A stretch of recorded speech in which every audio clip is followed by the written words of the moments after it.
Welcome back to another episode of Talking Ball with Steveospeak. We are going to do multiple drafts tonight, or today, this afternoon. Definitely talk about first night of preseason last night, other camp news, new contest out on Underdog, everything. So we will get into it shortly. Letting some people filter in. Normally on Fridays, we have Friends with Best Ball that Meg hosts, but she is out of town going to see Nate Bargatze in Philly with some of her college roommates. Also, as we talked about last night, is Meg's birthday this weekend. So I'm glad she's able to relax and have a nice, fun birthday.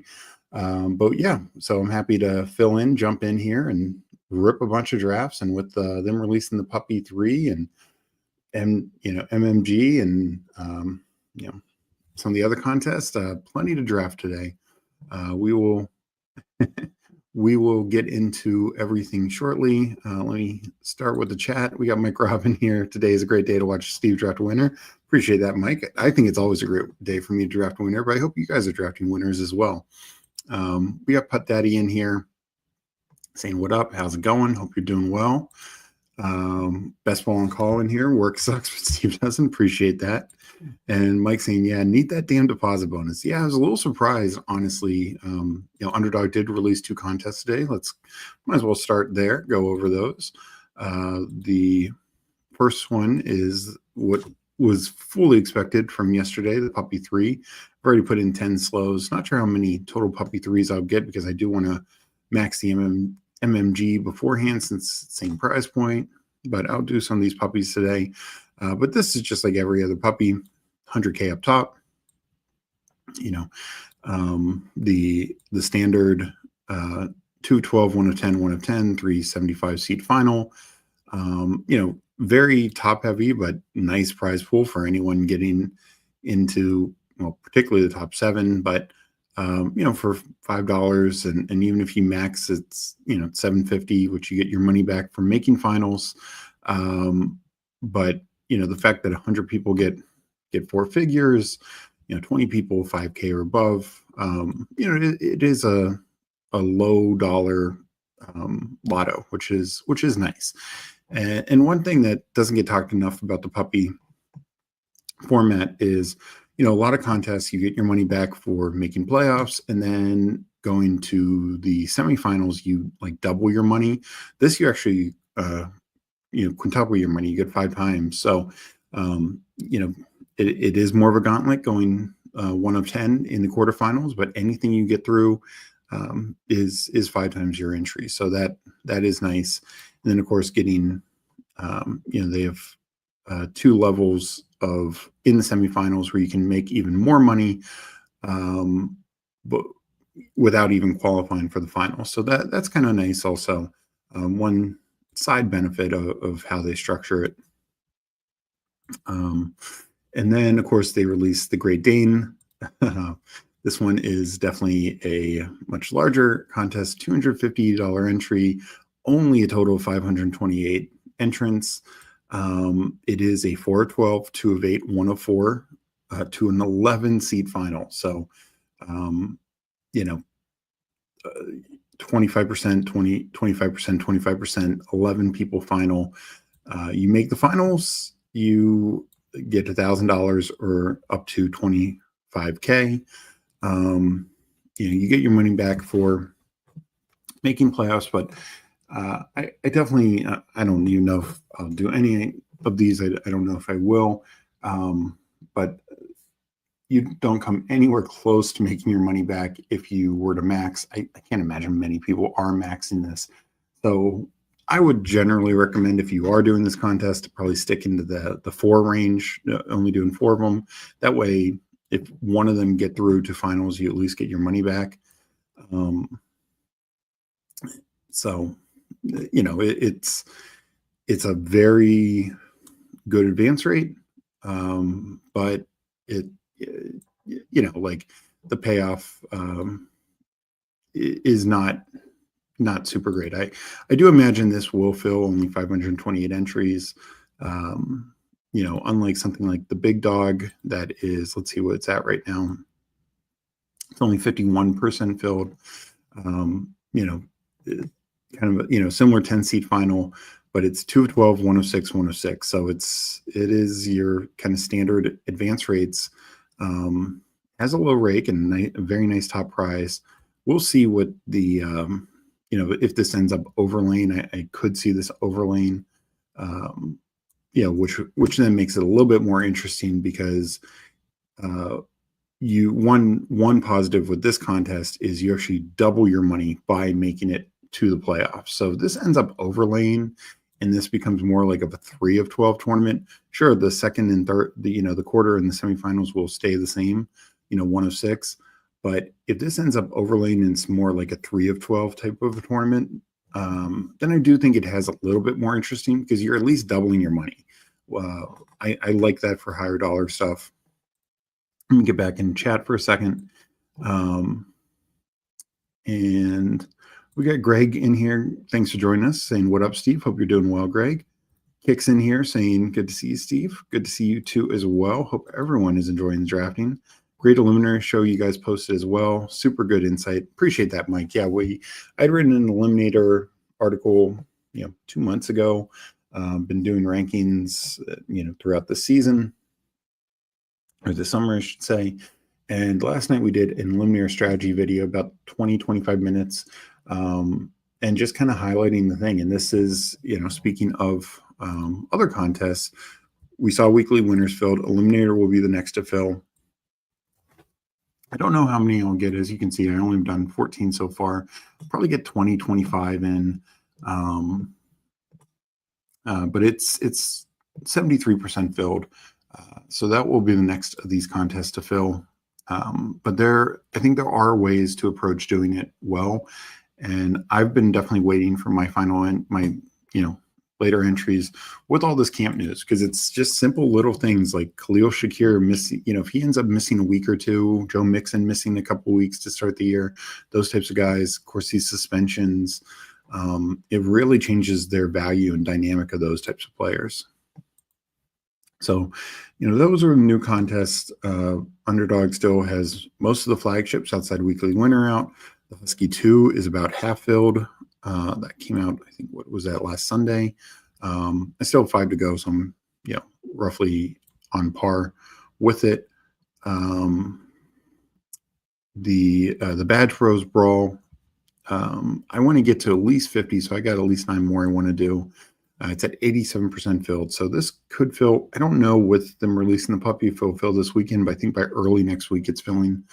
And then the MMG, also $5 price point. Done multiple of these on stream already. Really enjoy it. I have 19 more to go. I do want to max this. It's about 60% filled. And just comparing it to the puppy, 2 of 12, 1 of 10, 1 of 5.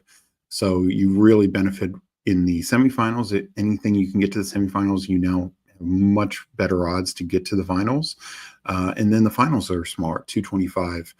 The other benefit here is if you make a team to the finals, to max this, it's $250. You make a team to the final, you get $400. So even if you max, and even if you have a terrible playoff advance rate, but you get that one team through to the finals, you will profit. So we don't see that with a ton of tournaments. It's nice that they do it with this. The kind of, and this goes back to what I was just saying about the puppy and kind of the different approach. You get your money back for making playoffs, making semifinals, though you just double your money.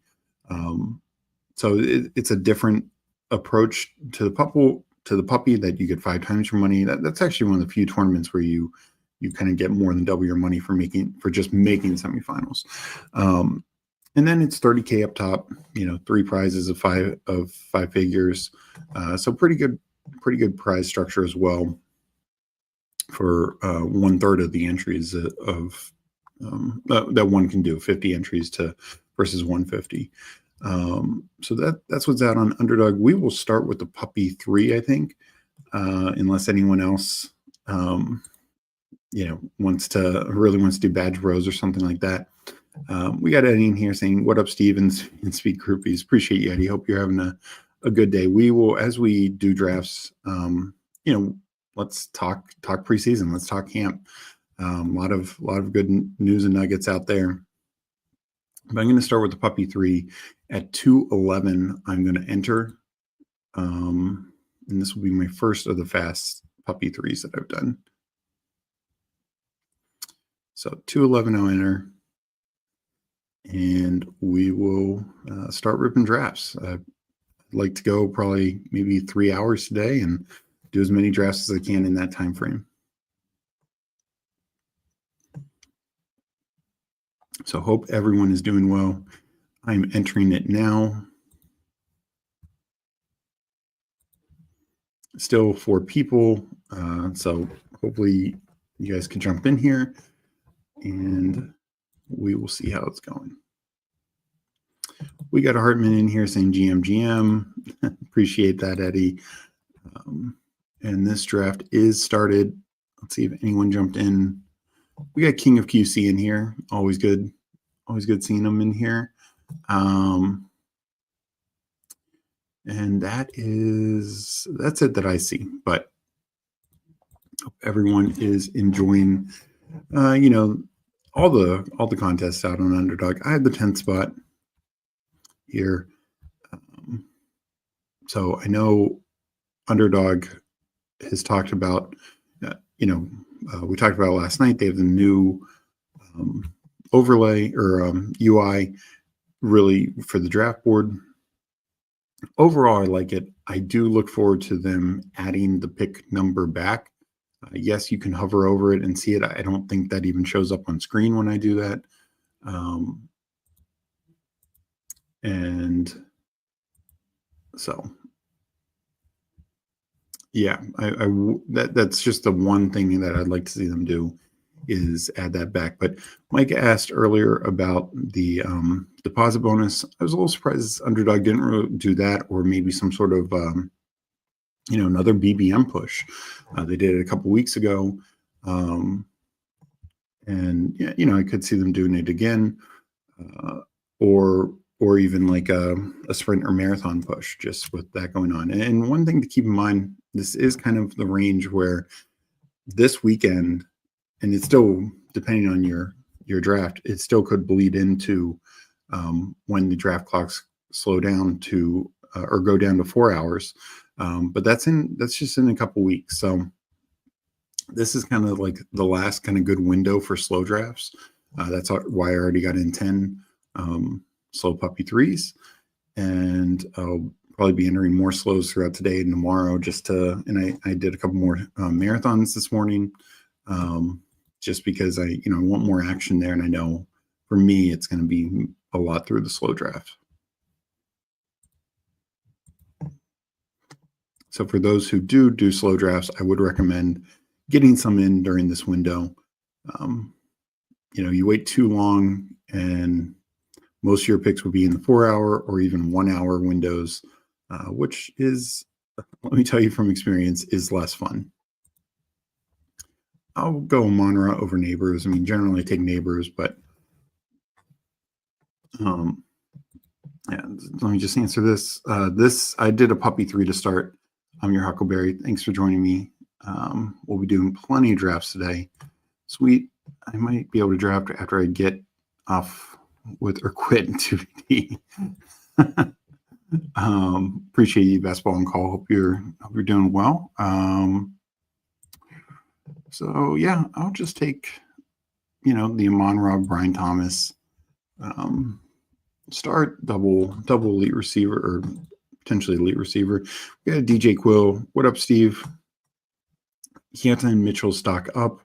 Tyler Warren stock up. Yeah, I agree on both of those. The one thing, and I've said this on Twitter, like Saints to Death, it made a comment on Keaton Mitchell, and it is, we should also keep in mind, like, Justice Hill was held out. Sure, he's a little bit more of a veteran than Mitchell, but I think it's clear, like, Hill's role is probably fairly safe. I think it's fine to mix in drafting Mitchell in, like, late 17th, 18th round. I think primarily his value is contingent value. If Henry were to miss any time, that's when I think you're more likely to see Mitchell like have usable or even good weeks. I think him and Hill would then truly share that backfield, and he probably ends up with a few more carries. But I think Hill probably has more, the passing game. I kind of see it a little similar. Another backup backfield that we saw last night was the Eagles. Will Shipley had a nice explosive run. The rest of his runs weren't anything special. A.J. Dillon then came in after him. So it's clear Shipley, Barkley sitting, Shipley number 2, Dillon kind of in third spot. I think Dillon, I know hit him with the gritty is taking a big Dillon stand. And look, if Barkley misses time, I think Dillon will get usage.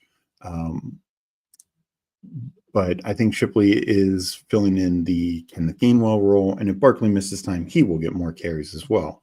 So I think he probably ends up with a more of a fantasy role, both from, hopefully a handful of usable weeks, plus pretty decent contingent value. Dillon probably has low contingent value as well. I'm personally not going to be drafting A.J. Dillon, but that's kind of how I see that backfield. Just talking about preseason, just to mention, next Tuesday, I will be on Huhaim's channel, and he and I are going to break down kind of like all the preseason games. I believe that'll be at 3 p.m. Eastern. Then 6 p.m. Eastern that night, I believe 6, I'll be on our channel with Meg and Sean Mitchell again, talk all the camp and preseason news, kind of go over that. We did that this week. Going to run it back again next week. So let's see. Yeah. Hopefully they still give like a deposit bonus coming up. I had a BBM draft last night. I went heavy RB, CMC, Chase Brown, Chuba. And speaking of Chase Brown, boy, did he look good. Bengals first team offense was out there. Titan, they were missing Gesicki, but pretty much everyone else was out there. And that's a strong running back room. And Lamar. So I like that, Eddie. Let's see. We are up in 1. And let's see what Jake gives us. So interesting, Hampton still going up high. Losing Rashawn Slater is not a small loss, but as I mentioned last night, they at least have Joe Alt that can move over to left tackle. So it might not be as significant as a lot of teams losing their left tackle. So I went with another receiver here, and I went with the Week 8 trio. I don't highly recommend doing that, but I think the value and upside is there. Might have to make this an 8 receiver build just for that reason. That I don't love, but it's tough for me to pass up Devontae Adams there, even with some of the Stafford worry. And I like that I get Kittle back here because, like I said, I probably want to do 8 receivers. So let's just take 2 tight ends and stop at 2. But by the same token, outside of Week 8, this wide receiver room is going to be pretty sick.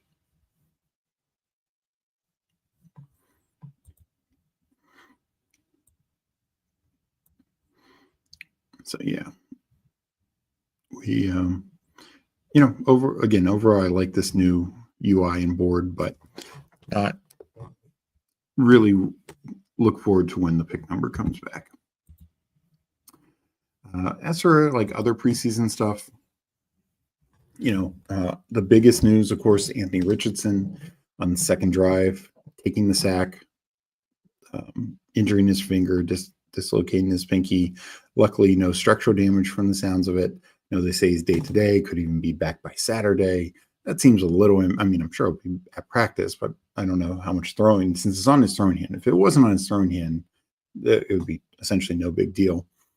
But on your throwing hand, that's not going to be easy, particularly for a quarterback who already struggles some with accuracy.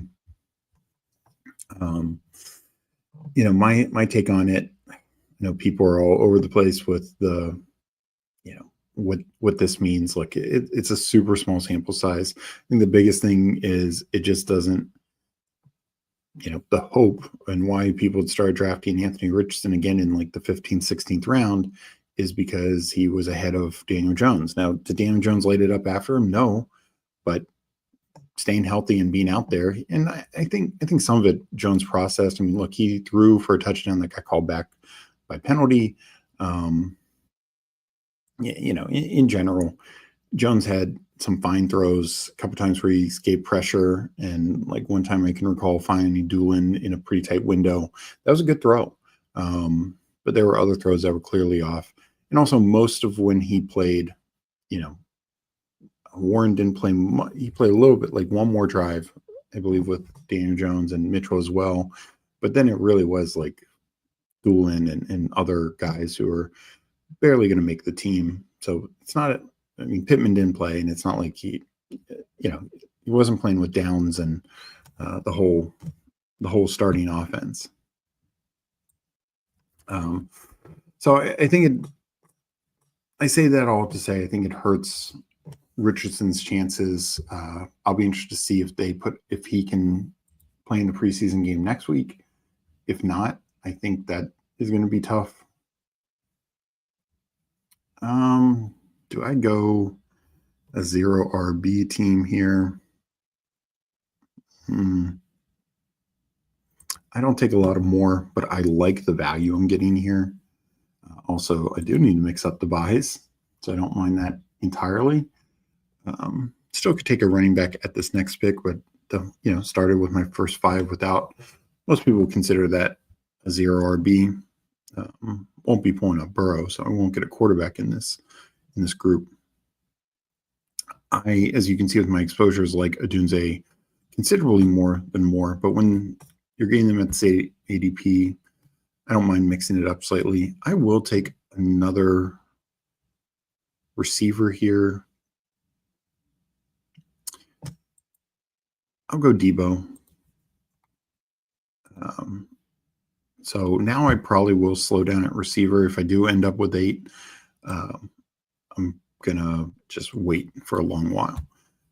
This is by no means my typical build, but I don't mind mixing it up, especially in something like the puppy. I've got F Gain here.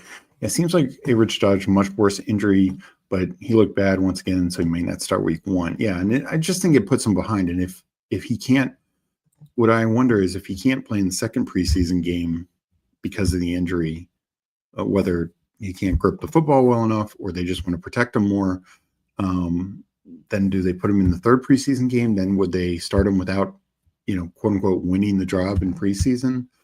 I don't know. So I think it clearly, and in terms of the whole blitz pickup, I saw some people try and knock DJ Giddens. I think that's the quarterback's responsibility. We don't know 100% for sure. Maybe Giddens did get the command to pick up that block and he just didn't do it. But I'm definitely not blaming the rookie running back in his first ever game action versus the third-year quarterback who should be commanding the offense. Usually that's either a center or a quarterback's job for a blitz pickup. Sure, maybe a veteran back just realizes the quarterback screwed up and chips the guy at least on his way out. But I don't think one should blame Giddens for that.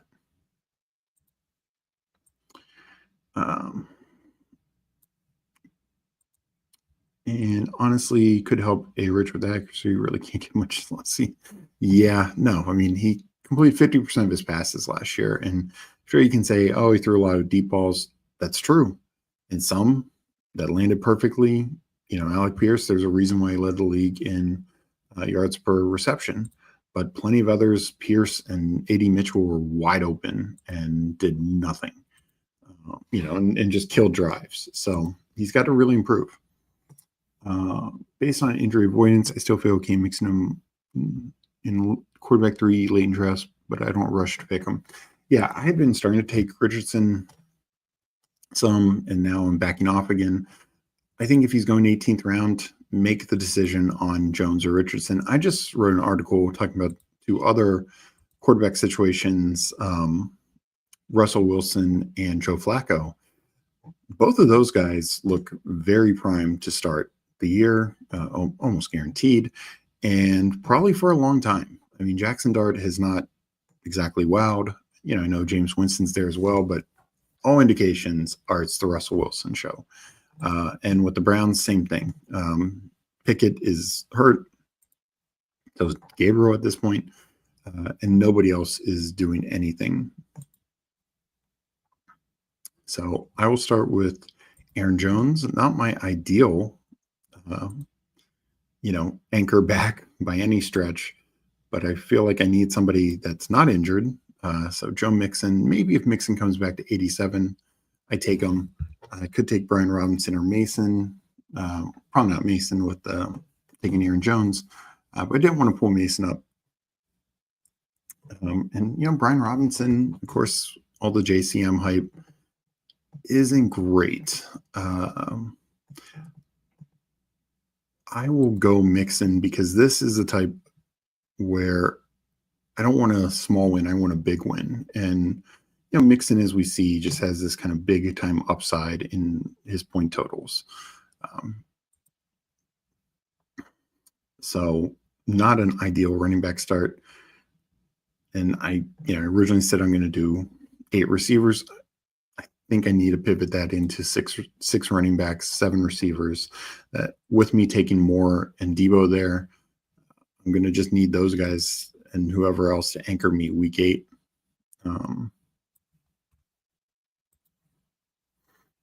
So this is absolutely one of the more fragile builds I'll ever do. I don't love, my top 2 running backs the same buy, my top 3 receivers the same buy. Luckily, those aren't the same buy as each other. But I think it makes it tough. People talk about the bye week pros, but if you are overextended on a buy, you are lessening your chances of advancing. There's just no question on that. It could be small, but it is something. We got fantasy football in Espanol. Who you consider to have the best pick? You've been very high on, and then good news happens, and he knows ADP is. So this year, it's a good question. Thank you for the question. This year, So somebody who I was in on early and rising up. Well, I'd probably say Mark Andrews because I've been above the field on him this entire time, and I'm very ahead of market on him. He just goes, and of course with the likely injury, he's been rising up. That's definitely in the mix. Another one I'd say is Mike Evans. I know Mbuka's getting all the hype, but if Godwin is slow to start the year, are we not sure it's Mike Evans, the guy who does it every year, who is the true big beneficiary there? So those would be 2. Caleb Johnson would be another one. I've been extremely bullish on him. Obviously got some really good camp news this past week. So those are definitely a couple that I would point to.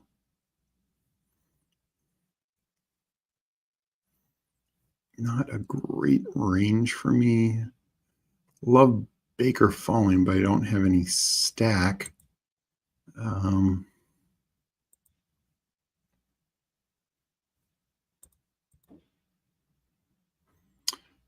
Going to pull up Caleb. I just want to ensure a stack. I know there's some worries about him not having a great camp, all that. I get it. Still going to believe in Ben Johnson's offense. And if I'm making an investment in DJ Moore, give me an investment in Caleb as well. So ETN goes. Had ETN come back to 111, would have considered it there.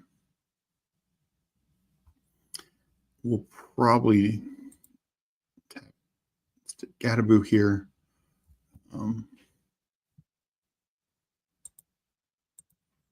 So, get another running back, especially one that doesn't have the week 6 bye. So I'm now 1-3-5-1. More of a unique build for me, but decently caught up at running back. Probably will end up with 6 there.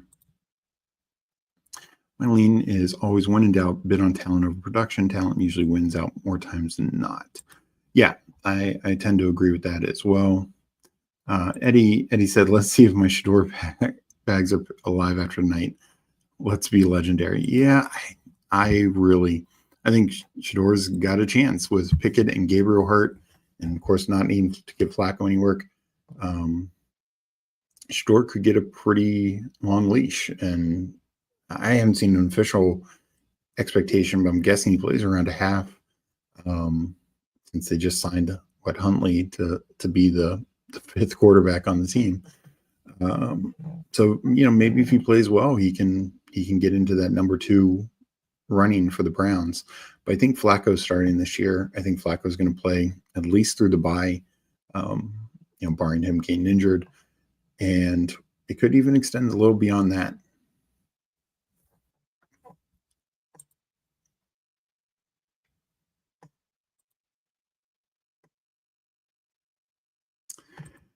Yeah, Silva's got a lot of opportunity last year, didn't do much. He did get a lot of touchdowns, and that's my bet on Gesicki. I know it was Tanner Hudson, the inevitable preseason hero, Tanner Hudson. I had a touchdown last night. Of course, both Gesicki and Fant sat, so it's just Hudson and Sample out there, I believe. And but what was interesting is, even though there'd been a lot of buzz on Burton, Jermaine Burton in camp, it was Yoshivas who was out there with the starters. So I do think that's notable. And I saw even, was it Charlie Jones, who was out there, got a couple snaps with the starters as well, I believe.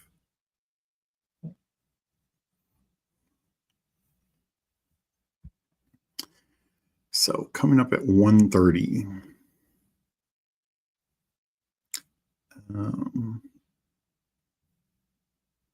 I will go Goff if he is there.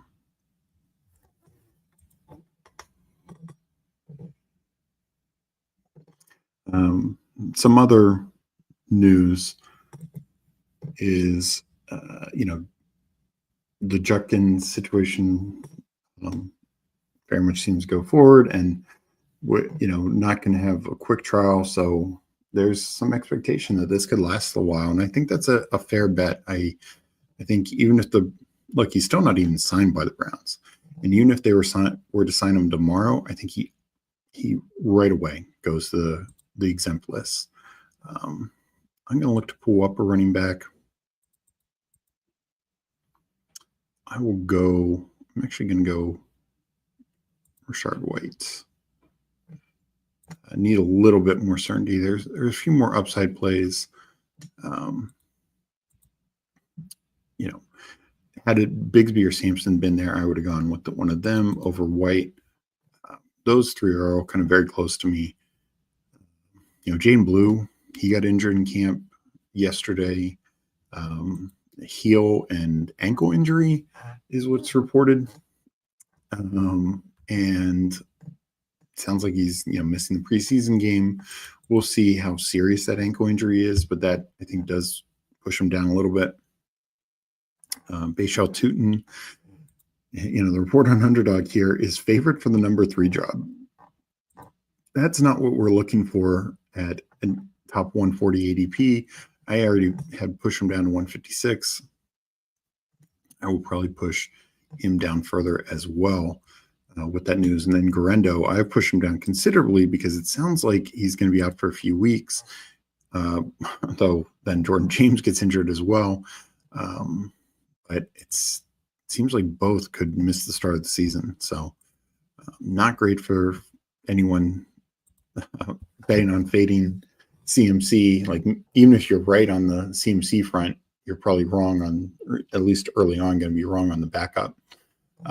Maybe it ends up being okay for Garendo, but I'm worried with with injuries like this that could linger a bit. So coming up in 7 picks, this build, two quarterbacks, at 4 running backs now, 5 receivers, but real early capital there, and then elite tight end. We're generally caught up, but probably still going 6 running backs. Let's catch up here. Steve, use your power to influence bring weekly winners back. Yeah, no, that filled already. So in the past, we've seen like a mini eliminator, and other types of things. With it filling so quickly, maybe I don't think they'll bring it back at $10, but maybe they bring back like a $5 version or something like that. Probably not, but I could see them doing it with just how popular Weekly Winners was.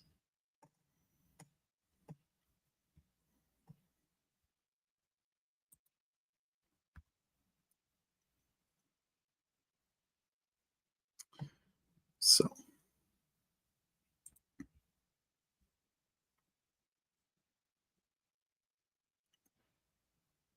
I am going to go Braylon Allen here. We've gotten really good coach speak and camp speak on Allen. I feel good about that pick. Love him as a fifth back. Now I feel like I can pretty much go wherever I want with this next selection. Quarterback has very quickly, dried up as expected. I'm not really taking much Stafford, especially at this current. Definitely not 159. Maybe if he comes back in the next picks. He's supposed to practice, I think, on Monday. So maybe if so, I'll move him back up a little bit. I'm obviously worried. Oh, sorry about that. Didn't even get the chance to mute it. I was hoping for Tillman. That, not ideal. See it tight end. I'm going to just. Oof. You know what? I'm going to be done at running back. Instead of reaching for something I didn't like, let me take Eckler. I'm not worried about the JCM situation for Eckler too much. Yes, his ADP is falling. Probably wouldn't get him to come back to me. And now I feel very caught up at running back. What didn't feel like reaching for a receiver there. In hindsight, maybe I take Tillman over Braylon Allen. I'd rather secure Braylon Allen. I'm definitely looking for two more receivers, another tight end, but didn't feel like I needed to pull anyone up. And another quarterback. We've disbanded in here. Hope you're doing well, disbanded. Trying to do an Eliminator draft at work was dumb. The interruptions are messing me up. Sorry about that. Yeah, Eliminator is a tough one because you really have to draft it extremely differently than you would regular. Like Marathon is a little different than regular contest. Sprint, I think you should draft it as a safer version of BBM, essentially. Like, advance rate is very important in that because you put in this 9,300 person, final pod over 3 weeks. But Eliminator, totally different. Like some of the guys I just mentioned, like the Garendos, the Judkins, like these guys. I mean, when I do my next rankings, probably on Sunday or Monday, Judkins might. I don't even know if, truly, he probably shouldn't be drafted in Eliminator at this point. Some of these other, even rookie young receivers like a Pat Bryant, Jack Besh, who, Besh definitely was with the second unit last night. But also worth noting that Thornton was probably behind Trey Tucker. Trey Tucker left with the rest of the starters. Thornton stayed out there. Some of that could be he's a rookie, but Tucker's a third-year guy. It's not like he's some established veteran. He's clearly not Jacoby Myers. I think Tucker is probably ahead, and I think that makes sense. I mean, Tucker has flashed at times over the last couple of years. Don't see why that would necessarily need to change.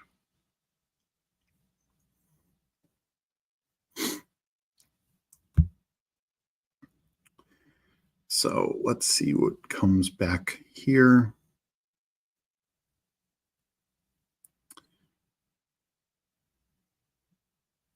$178.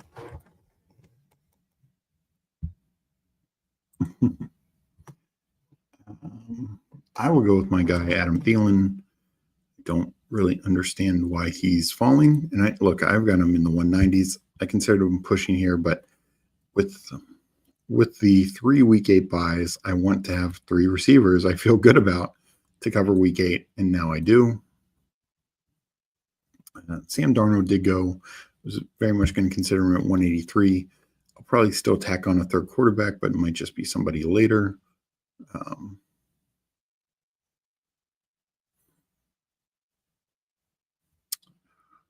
So we're going to go.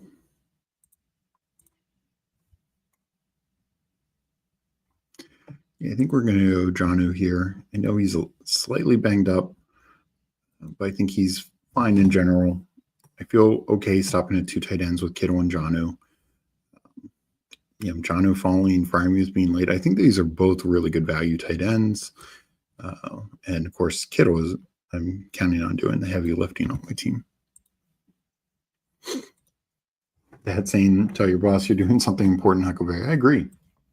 Absolutely agree. What a plot twist where CMC stays healthy and both backups get hurt. Yeah, 100%. No, and that's why, I have a decent share of CMC. Mega knows even higher on him. Where am I at? 9.7. I just updated. I still have hundreds of slows going. Not just regular contests, of course, marathon sprints, some weekly winners, etc. But yeah, I have a lot of CMC, and I'm happy to be ahead of market on them. I did see that kicks. Yeah, Stafford should be back at practice on Monday, so that is a good sign. We'll see what he is looking like, but hopefully positive reports. Disbanded saying happy Friday, Steve and company. Appreciate that, Disbanded. Leo, howdy guys. How you doing, Leo? Hope you're having a good day. Paul in here, Puppy 3. Let's go. Hope you're doing well, Paul. Yeah, I'm doing a Puppy 3 right now.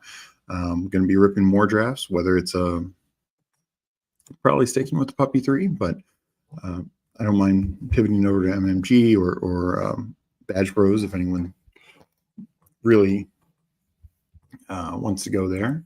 But no, I'm planning on doing a bunch of drafts, keep talking ball. So thank you everyone for joining, commenting. Appreciate everyone for liking the episode. We definitely appreciate all your support.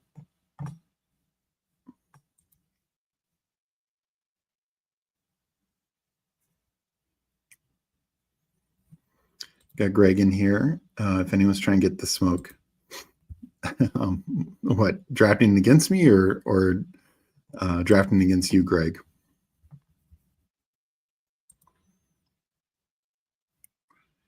So coming up in 2 picks, quarterback. I do think I'm not going to take a ton more Daniel Jones because I have a decent share already. But I do think Daniel Jones is at least a little viable now. Going to go wide receiver and probably quarterback here.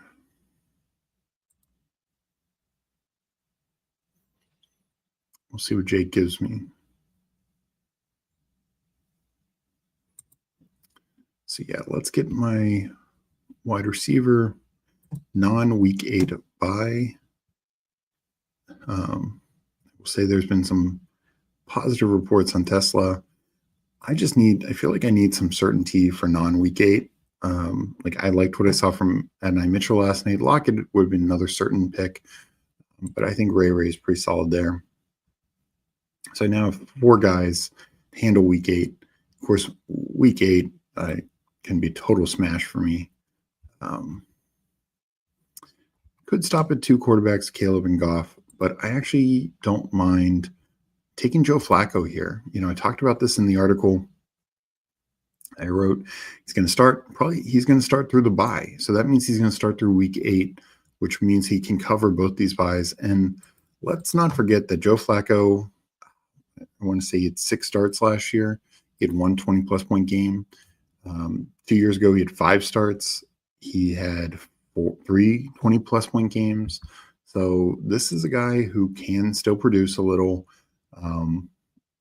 and he's back in the Browns. That's where he was 2 years ago when he had that nice run. He also had a good playoff game as well. The way you said, if anyone wants to do a badge rose, you're threatening this, obviously. No, badge rose is obviously tougher, as only one of six, only one person per pod can advance. Kicks in here. What team do you think will be the biggest disappointment this season? As a Bears fan, I'm going to say the Bears. They're cursed with bad quarterbacks. Well, hopefully not, because I just took Caleb and DJ Moore in this draft, and I have a decent exposure to Caleb. Not much more. I'm much more Dunze and Loveland. That's kind of how I play the Bears. A little bit of their backup running backs and everyone else. The biggest disappointment there. It's a fair question, because you're also judging. You have a lot of teams where there's just really good hype on, like a team like the Jaguars, even though they were not a playoff team last year. Everyone, and I think for some good reason, is hyped on them. Chargers just suffered a major offensive line injury, so that I think can come into play. I will say,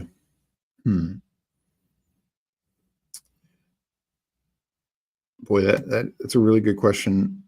I think if we're talking about teams who were in the playoffs last year, I know you mentioned the Bears, so I know that's not exactly what you're talking about, but I think the team that could be most fragile is potentially the Texans. They obviously already have a Mixon issue, which I'm hoping it's not too bad with how I drafted this team. Their offensive line is still very questionable. Their defense, went down.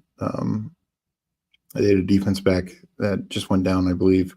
And I wouldn't be surprised if, a team like the Jags could get hot, the Colts could get hot, and take that division away from them.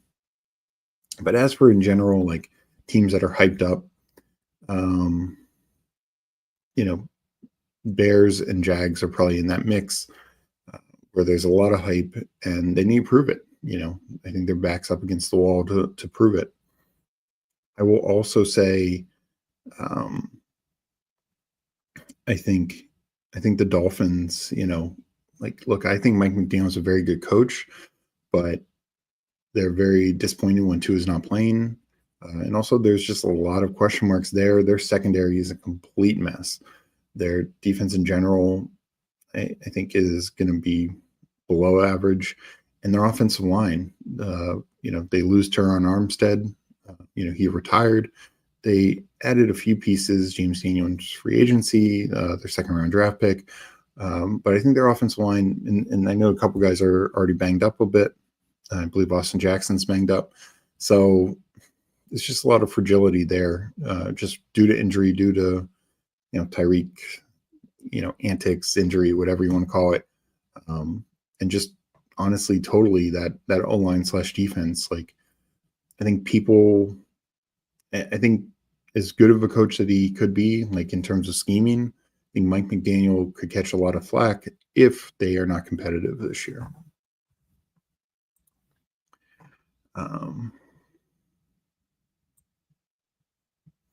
So let's catch up in chat, and then we will jump into another one. Pickett will start as soon as he's healthy. I don't think, because I think he'll be healthy, say, to start the season around there, but I don't think he's starting right away. I think he could get back into the number 2 role and eventually get the starting job. But I think Joe Flacco is there to at least have some semblance of being competitive this year, to at least appease, the Judys, the Tillmans, the Njokus of the team. We got King of QC. A phone only drafted, hadn't noticed the changes. Nice. The changes are real. That's for sure. But yeah, you don't see them on the phone. People trying to downplay the Slater injury, but I think it's massive. Yeah, no, I agree. Like you're losing one of the top, 5 left tackles in the game. I will say, not many teams can put a guy like Joe Alt at left tackle, and they can. But that's not easy he's been doing right tackle, last year, all off season, luckily he's got some time to adjust. It's better than if this happened week 5 for him to make the move over. But I think they're a question mark there. Yeah, Texans. I generally think the Texans can run it back. I think their defense should be really good. I think their offense can get over the hump, but a lot depends on Mixon's health because the rest of that backfield, I think, is very questionable. And I'm kind of the same. I took Mixon, so I do not want the Texans for this team. Dolphins O-line is a mess. Yeah, they do have Patrick Paul. I liked him last year coming out. I have heard good things, as Greg points out, but I just wonder how that O-line is as a whole. Miami either needs to move on from Tua or run a more downfield attacking offense and take the risk. The middle ground is, it's tough because Tua clearly is good. He's a good enough quarterback. Let's get into another, and then I'll get to the rest of chat.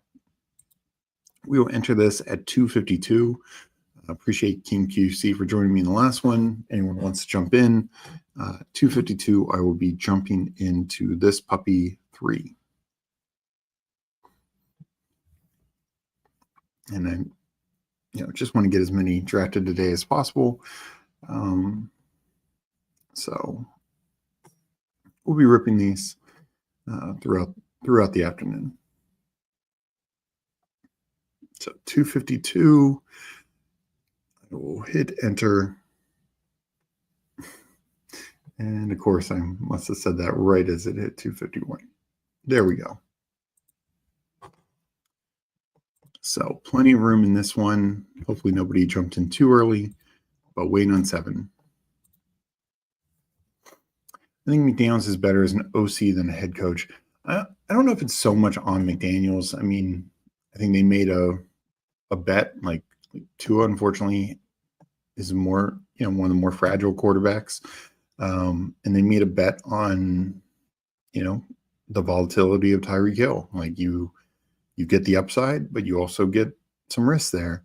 So they trade a lot of picks for him and others, and they tried to kind of go all in early. I honestly think Mike McDaniel has done the best possible. I understand some of the question, like, the backups haven't fared as well. I think part of that is the backups they've chosen. A guy like Tyler Huntley, he could fill in for Lamar because, there's obviously a lot of designed runs in the Baltimore running game or in the Baltimore offense. And just naturally, like the offensive line knows that the quarterback's going to scramble if it's not there. The differences between Tyler Huntley and Tua are night and day. A quarterback who never runs at all, but a quarterback who most of his value is in running. It was the same when Tua had gotten hurt previously and they had like questionable backups.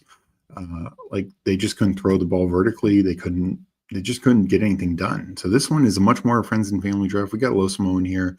We got Cheese 24 Skull. We got King QC back in. We got Young Moolah. We got on real time.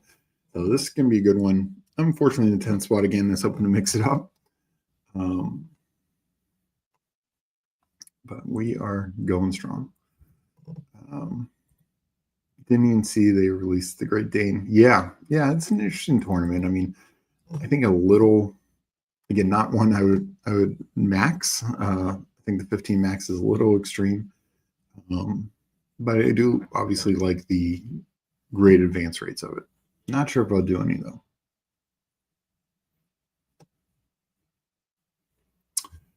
So what do we have going on here? We'll get one of these receivers. So I like that. I'm a little lower on Puka. I'm fine being lower on him in general. But I probably would have taken him there if he fell to 10, because that's kind of where I have him ranked. I'll go Nico. So here I'm hoping the Texans are not a team that struggles. That's why they got NWI. They're going deep. Yeah, I take it. I sprinkle in NWI some late. I think he's a fine pickup. Also helps for the loss of Jonnu. And he is another vertical guy. But I mean, so is Tyreek, so is Waddle. Honestly, part of their problem last year was they couldn't protect long enough. I think they've struggled by not investing enough in the offensive line. Losing Armstead, I think, is going to be serious. I mean, he played 70-some% of the snaps last year, I believe.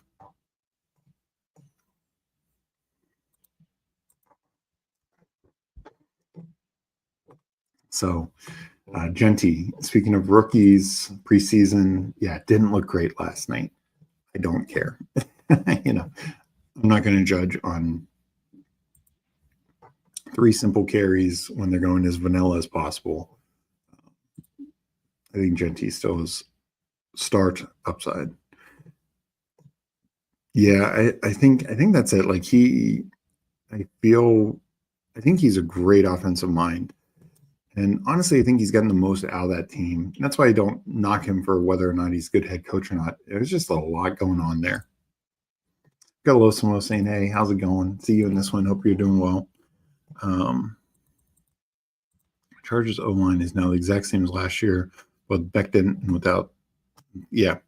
And that's the thing. Like Becton, I know he's a little banged up right now. Hopefully he gets healthy. That could be a nice addition to help cover for some losses later.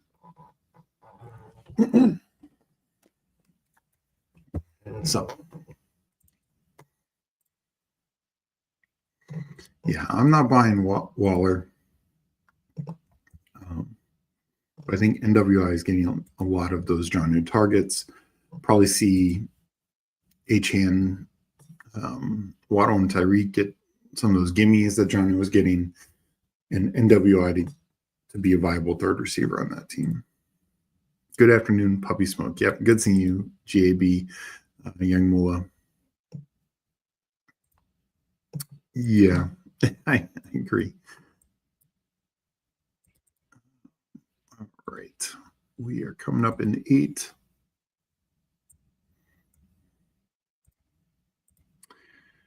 Becton Canadian moves for right tackle. Yeah, I mean that's a fair point. He has obviously done that in the past. I think he's played his best inside, so I would hate to move him outside if need to, but he at least has the ability. He'll be having 0% Waller. Yeah, I don't see myself having Waller. We got Kramer in here saying GM. Hope you're doing well, Kramer. Kramer joined us for a draft last night. Yeah, we're drafting puppies right now. And coming up on my round 3 pick, started 1-1, 0-1-1.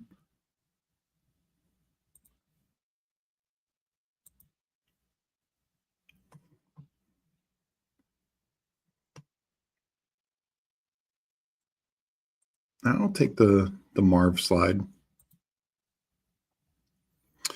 This is where I think Marv should be more, the back half of the 3rd round, so I'm happy to take him there. Genty, Nico, Marv, like that solid start. Let's see what I get on the way back.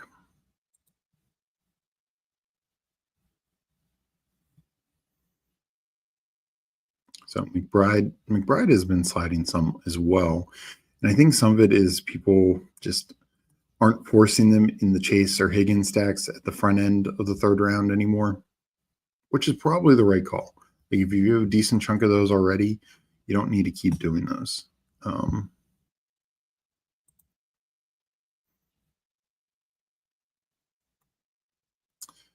I went Kittle last time. Not sure if I'll go that route. Obviously, Jaden is there. At about 15% on Jaden.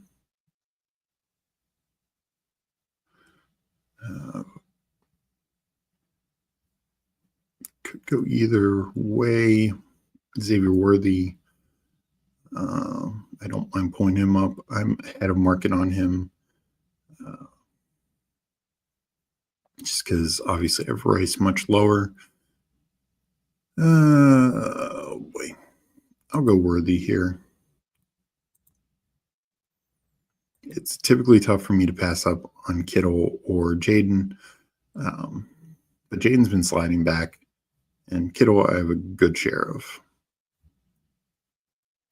So, Worthy, the interesting thing, that was another report today that I saw. I mean, basically, just a repeat. And if anything's broken in the last, hour, please let me know, because I've been streaming, haven't really looked up anything. But a report, came out a couple hours ago that they're now expecting the Rice suspension soon, and it's going to be between 4 and 6 games. I mean, most people were predicting that. To begin with, there were some reports that the Chiefs were expecting it to think it could be between 2 and 4 games or something like that. That probably is false. I wouldn't be surprised if it is right in the middle, 5 games. But 4 to 6 games is a significant amount of time. Obviously, more time than Addison, even at the low end. And Rice just hasn't fallen. I mean, we've seen Addison fall more, and I know you can say Rice is a better receiver than Addison. That can be a fair debate, and I'm fine with that debate. But we've already started to see Addison, who'd been going in mid 60s, and I think everyone was already baking in about a 2 to 3 game suspension already. That's why I haven't really changed the rankings, because I kind of had him here. But he's now falling more into the mid to late 70s typically. But I'm just surprised we're not seeing more of a Rice fall. Blossom will get some at 49, which is a little bit of a fall. But I think he's going to end up being more in the back half of the 50s. I really do. If it comes out 5, 6 games, I personally don't know if I'm going to take him before 55.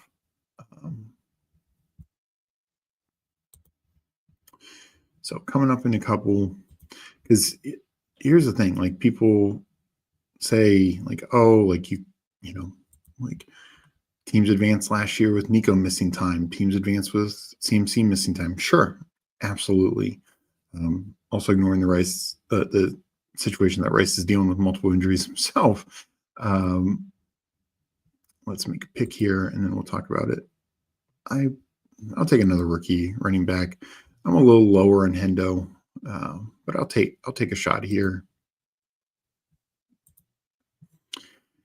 But those were, one, we didn't know that. We were not drafting. If anyone knew that CMC was going to miss the time that he would, not even counting the injury at the end against the Bills, but the early injury, nobody is drafting him in the first round. Nobody's drafting him in the top 4 rounds. And we know CMC can truly be a league winner. He has literally been running back 1 multiple times. And then of course the Nico situation, again, we didn't know that. We'd not be drafting him in the 2nd round. If you told me Nico was going to miss 6 games, whatever it ended up being last year, I wouldn't be taking him in the top 4 rounds. So there's a difference between actually knowing it and doing it, and it just happens.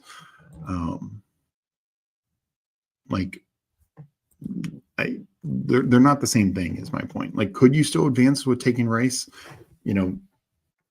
Excuse me, with some of your earlier ones, even when I was taking them, in the 20s, absolutely. Could you advance in the 30s and 40s? Absolutely. But it's going to be harder, and we should just acknowledge that.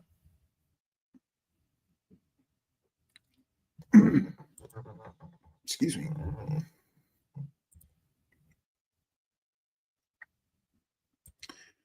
Let's go Debo here.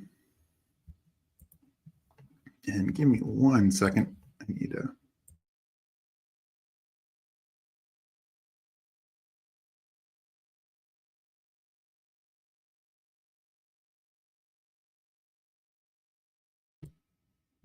Sorry about that. Let me hit back up with chat. I'll go to the board and hit up chat.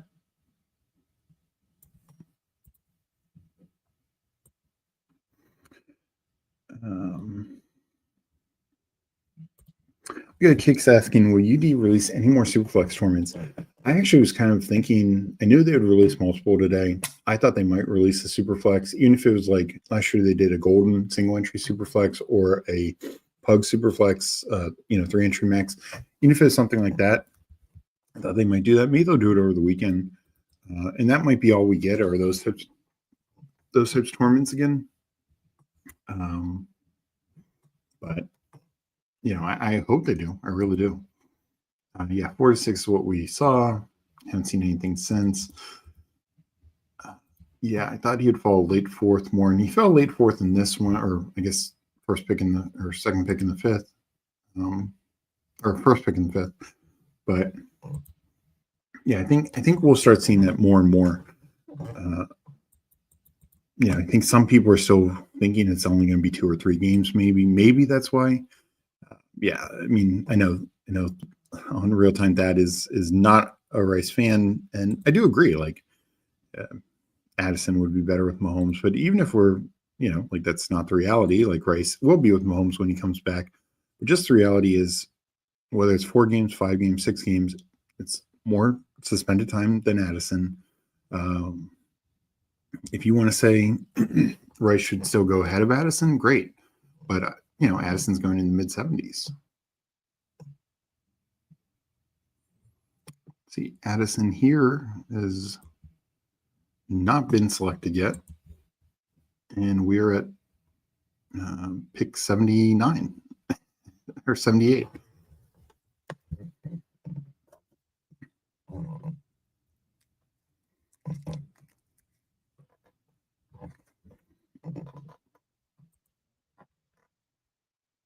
And King QC takes Addison. I think that's a good pick. I would have snap called Addison if he gets back to me. Speaking of, I'm going to snap call Chris Godwin here. He continues to fall. I get it. He might not be healthy to start. I get it. Mbuka's look good. But at the same time, speaking of the comparison to Rice, people talk about where Rice was through 3 games when he got hurt. Look at where Godwin was through 7 games when he got hurt. He was wide receiver 2. I will snap that up. Speaking of this time, you seem to be fully Cook over Walker last night. Do you fully expect Walker to play Cook to play week 1? I do. Even if they don't get anything done, I think Cook's playing. I think this is this hold-in is much more minor than, say, Parsons or McLaurin, and it also sounds like they're closer to a deal. So I'm not expecting Cook to sit out. I think running backs have shown that they have very little leverage sitting out, so I don't expect him to try going down that route. He's honestly participating more than like JT was or Barkley, and Jacobs a couple years ago. Oh boy. I will go with Mahomes. I almost forgot I had Worthy. I think Mahomes I like him in the back half of the 80s. Don't necessarily pull him up too much, but I think he's fine going there. I in general, like Baker more. But, Mahomes and Baker, I think, are good, like, second-tier quarterbacks. Is Sam Darnold getting benched for Milroe? Watching highlights, and this dude's electric. I mean, he is electric, but he is also not great throwing the ball. And that's going to be a determining factor. I honestly don't see why rush it. If anything, if Milroe did not come in near as refined as most quarterbacks, and he's got a ton of upside, ton of potential. Obviously, there's a lot of comparison to Jalen Hurts, the Alabama connection, the mobility, the big arm, but Hurts had way more experience in college, and I just think he was way more ready coming out. So why rush Milroe? There's just no reason to rush him. I think if Darnold is awful or Darnold gets hurt, it's going to be Dart. Or not, I'm sorry, not Dart. Lock. I think Drew Lock is going to, be the number 2 and the backup. I would be surprised if Milroe makes a start this year. I really am not banking on it. I think there's some outcomes where, if Darnold gets hurt and then Lock is playing and they're just so bad, then end of the year they go that route, or or Darnold's just awful and they're so bad. Last couple games, maybe they'd give to Milroe, but I mean, this Seattle was a 10-win team last year. Like, the odds of them being that bad, like, I mean, so bad, like they are, 3-10, for the last couple weeks. I don't see it as some like early or mid-season thing. Best case would be the last couple weeks, and I think the chances there are extremely low, much lower than say Giants, which there's actually a path where Russell Wilson plays all 17. Even less, less than Cleveland. So I personally don't see Milroe playing.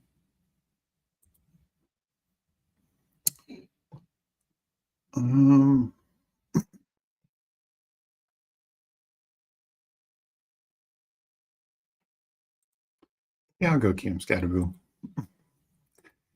Just easy to do in this range. I'll go with the all-rookie running back room.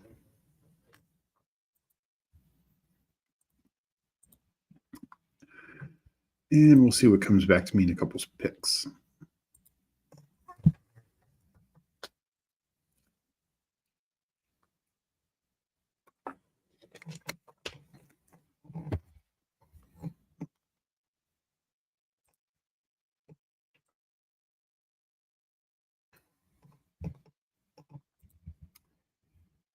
So,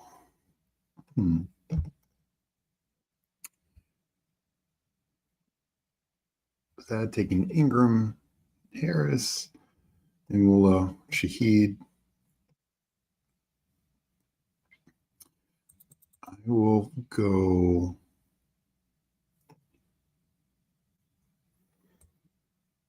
I'm not sure where I'm going to go. Fields would have been at the top of my list, so that's a good pick by Young Mula. I'm going to go just Tyler Warren here. He definitely looked good last night. Small sample, of course, but I think he's going to be heavily involved in this offense. We've been hearing great camp reports from him. Don't see why that changes. I think regardless of quarterback, he's going to be fine. I think obviously Daniel Jones is a better option for him, but either way, I think you have a good young tight end who can be very strong in this offense.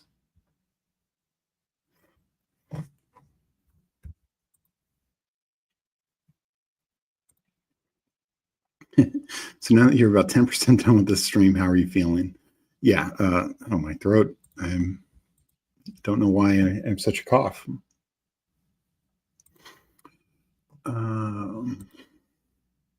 Did you hear the news? Every injured player is never going to walk again. Can't draft any injured players ever. Yeah, no, and that's the thing. Like we can't overblow these types of things, but I do think we need to be cognizant of some of these situations, and just keep them all in mind.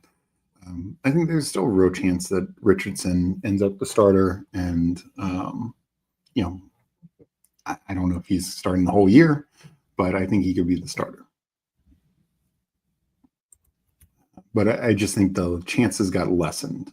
And I personally am going to adjust him back down to like 17th, 18th round. I don't see myself doing much more of him unless he's falling to that range. Oh, this is good to know. After refreshing the page, the draft number is back on the draft boards. Well, after these picks, let's try that out.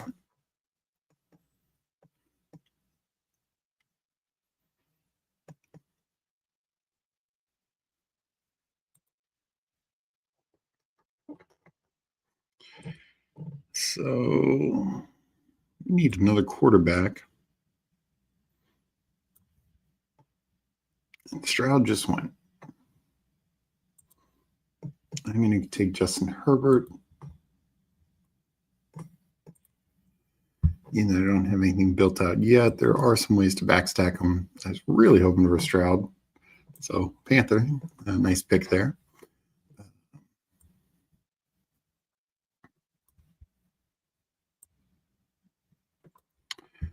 And we'll see what the turn does here.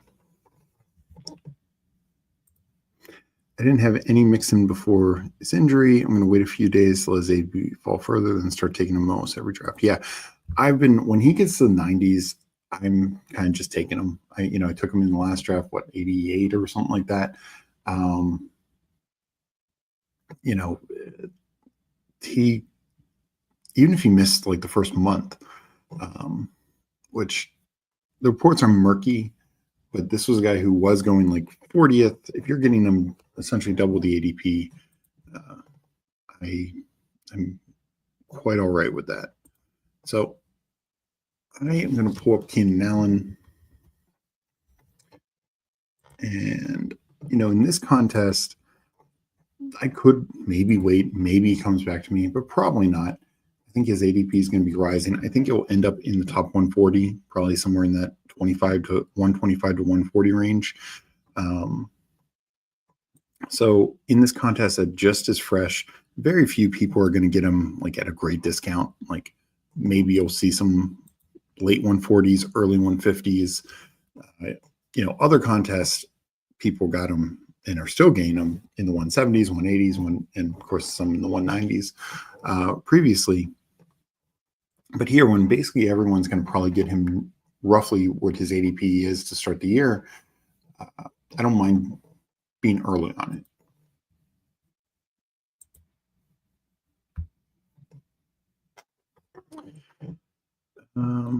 Thoughts on Hollywood? I was looking at box scores last couple seasons. He seems to struggle to be injured or both. Yeah. Oh, yeah. Injuries have been such a big thing, and that's what's so disappointing. Him being banged up already to start this year, because he obviously, could be a big beneficiary for a Rice suspension, particularly 4 to 6 weeks, and then just still have a role going forward. So at his ADP of 130, if he's healthy, I'd feel really good about it.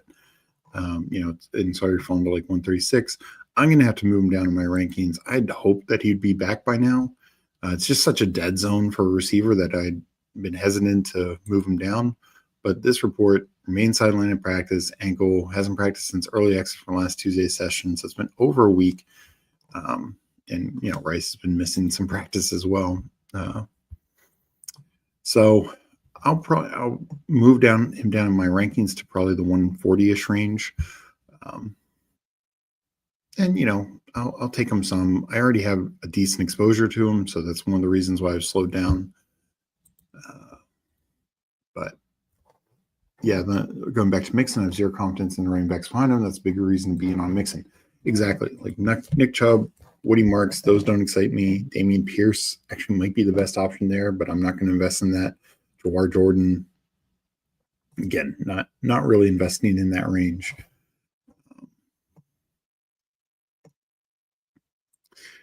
And I will take another shot at Braylon Allen. So I break the rookie trend, but I need a running back here. And not take a Judkins, Najee. If Najee was healthy, I'd love to take him in the 140s. I think that's a great pick, but it does not sound great. And could easily be a while. It's one of the few streamers who shows their UDULA. Do you find others looking down as you talk to them? You're bringing a much bigger bag to the game. No, look, I think it's for everyone. I get being more private about it. Could I do something to block that out? Of course.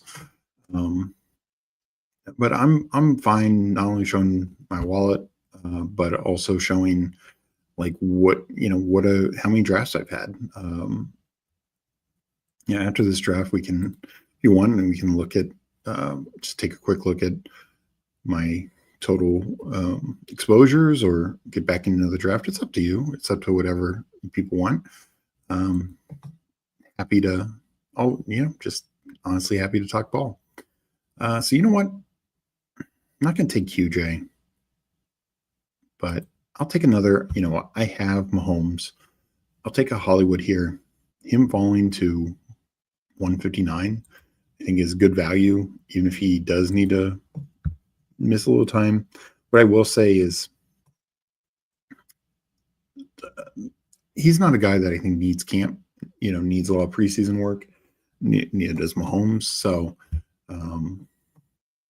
hopefully he's healthy to start the year. And I'm probably done at receiver at this point. Ended up with a pretty decent investment, of course. And we will see where I end up with in terms of total build structure. Probably will tack on a third quarterback, but we'll see if it gets there.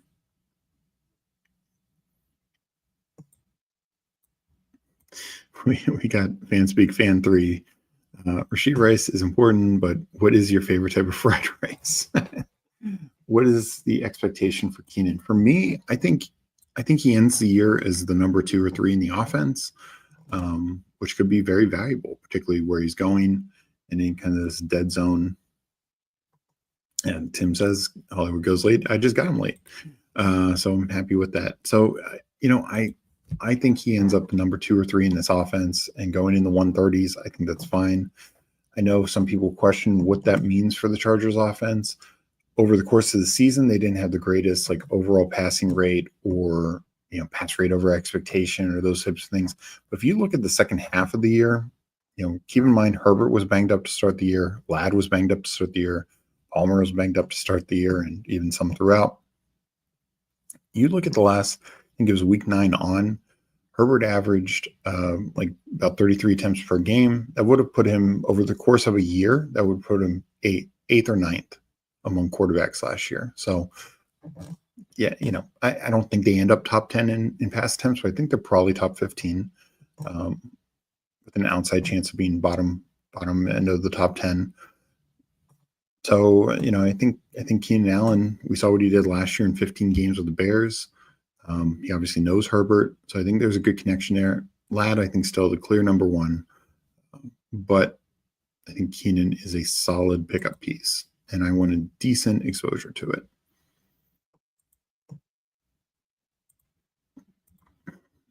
Let's pull up tight end. I think this is going to be a 3 tight end team. I'll do Jonnu. Tight end areas, there's a lot of question marks here. Basically, everyone's banged up. Gesicki, Taylor, Otten, Jonnu even are all banged up. Arroyo, AJ Barner could be a thorn in his side. I think Arroyo obviously has splash play and upside. So I'm taking him some. I'll probably just try and stay around the field, not get too crazy. Ja'Tavion Sanders, there have been good reports on. He's a guy I want to mix in a little bit more.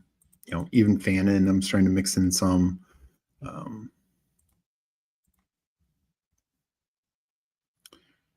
But here, I will go for a third quarterback.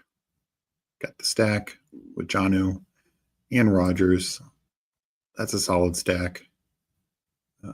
I considered at one point, having Tyler Warren, doing Daniel Jones, but I wanted a little bit more certainty at quarterback. Rodgers, I think, is very certain. And in a situation where you have these teams like the Saints, the Giants, the Browns, the Colts, who could be starting multiple quarterbacks, boy, do I think Rodgers looks better and better.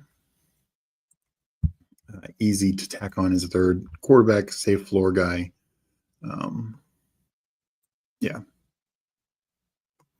And agreed, Tim. His potential, getting Hollywood in the 150s plus, I think that's strong. Yeah, Jeff, I agree. I think, and I talked about it a little earlier, it's tough to see the league letting him play. I don't know if he'll even be signed until it gets finalized. But even if he does, I think he goes on the commissioner's exempt list as soon as he signs. And I don't think he'll play until this gets more adjudicated. They might come to a plea agreement, in which case then maybe the suspension comes out. But I still think probably the commissioner's exempt list. I don't think the NFL don't expect him to be out there week 1. Some people think, the trial getting pushed, say Kamara a couple of years ago, was a much different situation. Not that was a good situation for Kamara, but I think the league has an even higher standard against domestic violence. And whether you consider that right or wrong, I think they clearly do, particularly after the Ray Rice situation. And that's why they created things like the commissioner exempt list, so they could, even if it's just keeping them out of the, like the last thing the league wants is week one. I can't remember right now who the Browns are playing, but this to be the story of week one. You know, they're going to do a national game. They're re-kicking off the season. Do they want reporters talking about, you know, how Judkins looks because they can't suspend him yet because the trial hasn't had? No, of course not. So yeah, I think either a suspension is handed out or he's on the commissioner's exempt list for week one. And I think there is a legitimate chance he doesn't play down this year.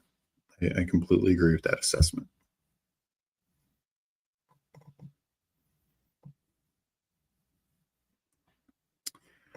So coming up at my round 17 pick, Fred Smith's another one who got banged up in camp. Haven't seen any update on that. Will Shipley win? I probably would have taken him. I'm going to take Rico here.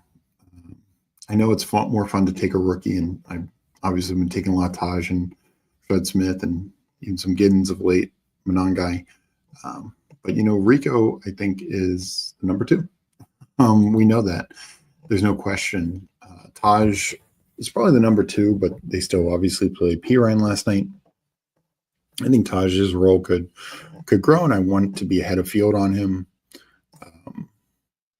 So I'll probably stay there, but I don't need to be, 25% Taj Brooks. So third week 14 bye has me paused at adding another running back. I didn't recognize that at first. So maybe I will add one of these rookies. I like Hunter as well. Maybe I do add Taj Brooks. Definitely Mostert is in the mix. We'll actually go Giddens, though. And it went Taj Brooks. I did not click it in time. Thought I did. That's my bad. Oh, well. I needed a 6 running back. Taj is fine there.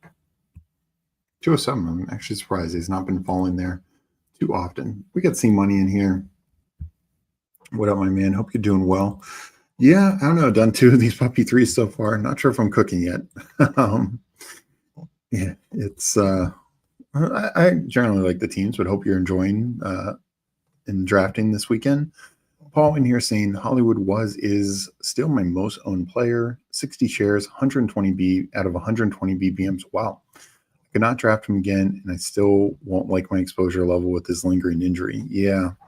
Hopefully he just gets healthier and it's not impacting, going forward, like into the start of the season. Interesting. Scoots in here saying Browns coach said Shador is going to get 50 plays tonight. That is a lot. That would imply essentially through the third quarter.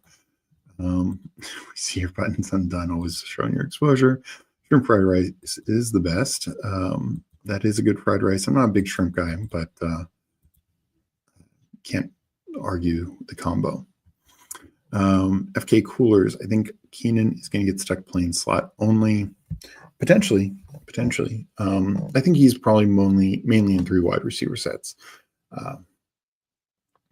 And while some question how much will the Chargers be that, I guess I'm going to guess a decent amount. I don't think they pay Keenan $8 million and whatever, just to not have him out there. So we'll see. I mean, I know. Look, father time comes for every player, but like C-Money here says, Herbert loves some Keenan. I mean, 2 years ago, Herbert and Keenan were just absolutely connecting. Sure, Mike Williams was injured for a good chunk of that, but they were just totally on fire together. And last year, Keenan, outperformed Dunze. And honestly, in games down the stretch games that he and Moore played, Keenan, you could make the case was more, it was very much a 1A, 1B thing kind of down the stretch. If that is what happens, then we have Trey versus QJ for possession X, and I assume Trey can. Yeah, that's how I'm playing it. I think QJ will get some snaps, but I think Trey will get more and be more valuable. I'm buying the dip on Mason Taylor. Beat Writers said record has been comically terrible. Lou Taylor being out, and Taylor's going to get all the playing time targets. Yeah. No, and that is very fair. Like Taylor had been gone here, but I have 206. I think that's a great pick by Young Mula. I continue to have taken some Taylor. Generally not in two tight end builds. I didn't know I was going two tight end, to be fair. But no, I still think Mason Taylor is a good click. So let's get into a third one. And keep drafting this puppy 3. Let's see, Badge Bros is at 87%. So still, like I said, still a couple days there. And I assume the MMG is going to slow down a bit. So still have time there to get this in, because I do want to max this as well. But we will jump in another puppy 3 at 3:32 p.m. And it is already 3% filled. Came out like 11:45. It was a weird time. 11:45 Eastern, but it's 33% filled. I think. I do recommend, if you are doing it slow, normally I'm still finishing up puppy 2s in slow draft streets. Normally with slows, I recommend waiting a good chunk of slows that you're going to do till the end. I would not do that with this puppy 3, just because if you wait till the end of next week, when this is closer to filling, and even into the following week, then you are absolutely not only getting into the 4-hour clock streets, but you are getting into the 1 hour. So we need to enter. I got behind there by explaining that. My bad. So hopefully you guys jumped in before I did at 3:32. And this is snapped filled. Losimo did get in here. Sorry for anyone else for not getting in. Puppy 3 is evening out my exposures because I'm getting everything in the back half so far.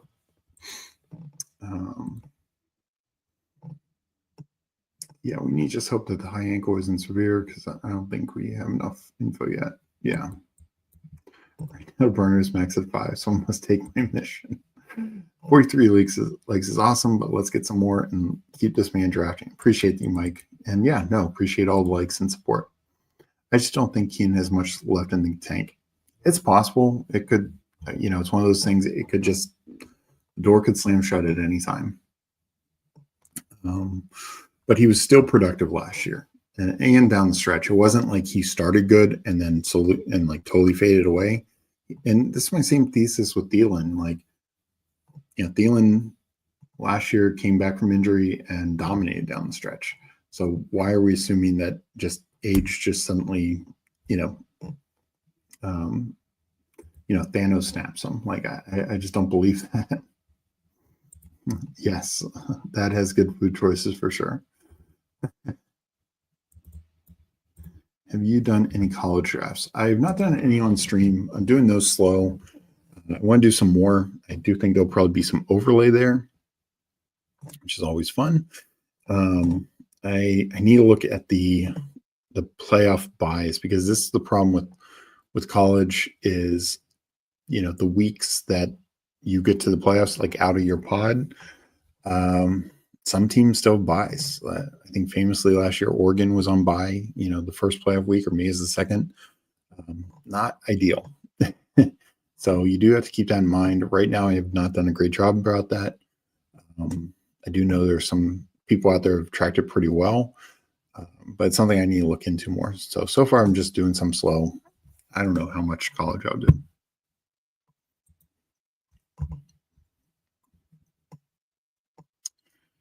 So Puka sliding a bit, but probably won't get a shot at him. Yeah, Losimo takes him.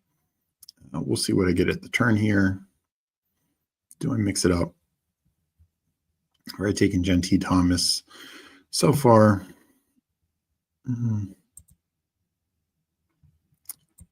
I'll just take Gentee Henry.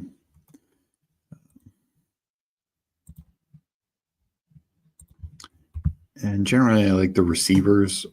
And course, there's also sometimes quarterbacks and tight ends coming back, but I'll start double running back. This puppy could break the record for fastest fill for a contest this size. Yeah, potentially. I mean, say the puppy 2 filled pretty damn quick. But we'll see, because I don't know. I think slow drafters, because of the reason that I just gave, slow draft people will probably be more hesitant. I did over 100 both puppy 1 and puppy 2. Probably won't get that high for this one because I just won't be able to do enough slows. But we'll see what I end up with, and I think it also depends. Are they, do we see them release like Poodle 2 and some other things next week? Rams ADPs are a little bit scary to me, just because, in my opinion, there's more risk to downside. Yeah. No, I mean, I agree, and it's one of the reasons why I have Puka. I think I am ranked 11th versus, most people have him like 7th. Puka has been great. There's no question about that. But Puka is also not like dominated target share. Like, he's also benefited from Kupp's injuries. Last year Kupp played one more game than Puka, but left early. They both left early in some games, so it's tough to totally judge. But Kupp played one more game and he only had 9 less targets. And again, some of that was Kupp had some better games when Puka was out, and Puka had some of his best games. Kupp, whatever. But general point being, it's not like there's just been this massive, difference in where Puka's getting 34% of the target share and Kupp got 20%. It was very close. It was like 28 to 24%, if I remember correctly. And the other thing is, Puka in 2 years, with well over 200 targets, combined targets, has just 9 touchdowns. Devontae Adams gets 8 essentially in his sleep. So my worry is it ends up being, not to say nothing of the quarterback situation, but I just worry that Puka, we're drafting him like he's just this clear alpha. And, Devontae Adams, I think, is clearly better than Kupp. And if the gap between Puka and Kupp was fairly small, who's to say that this won't just be an even split?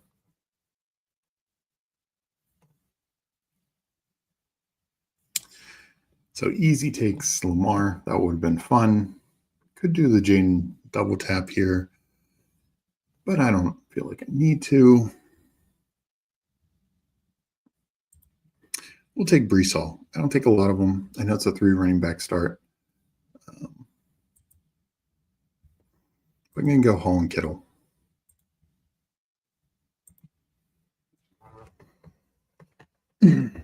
Allows me to wait on running back for quite some time. 3 different buys, just a ton of upside. Win the flex, win it with the running back. That's what I'm going to do in this draft. Let's catch up in chat. Let's go to the board and catch up.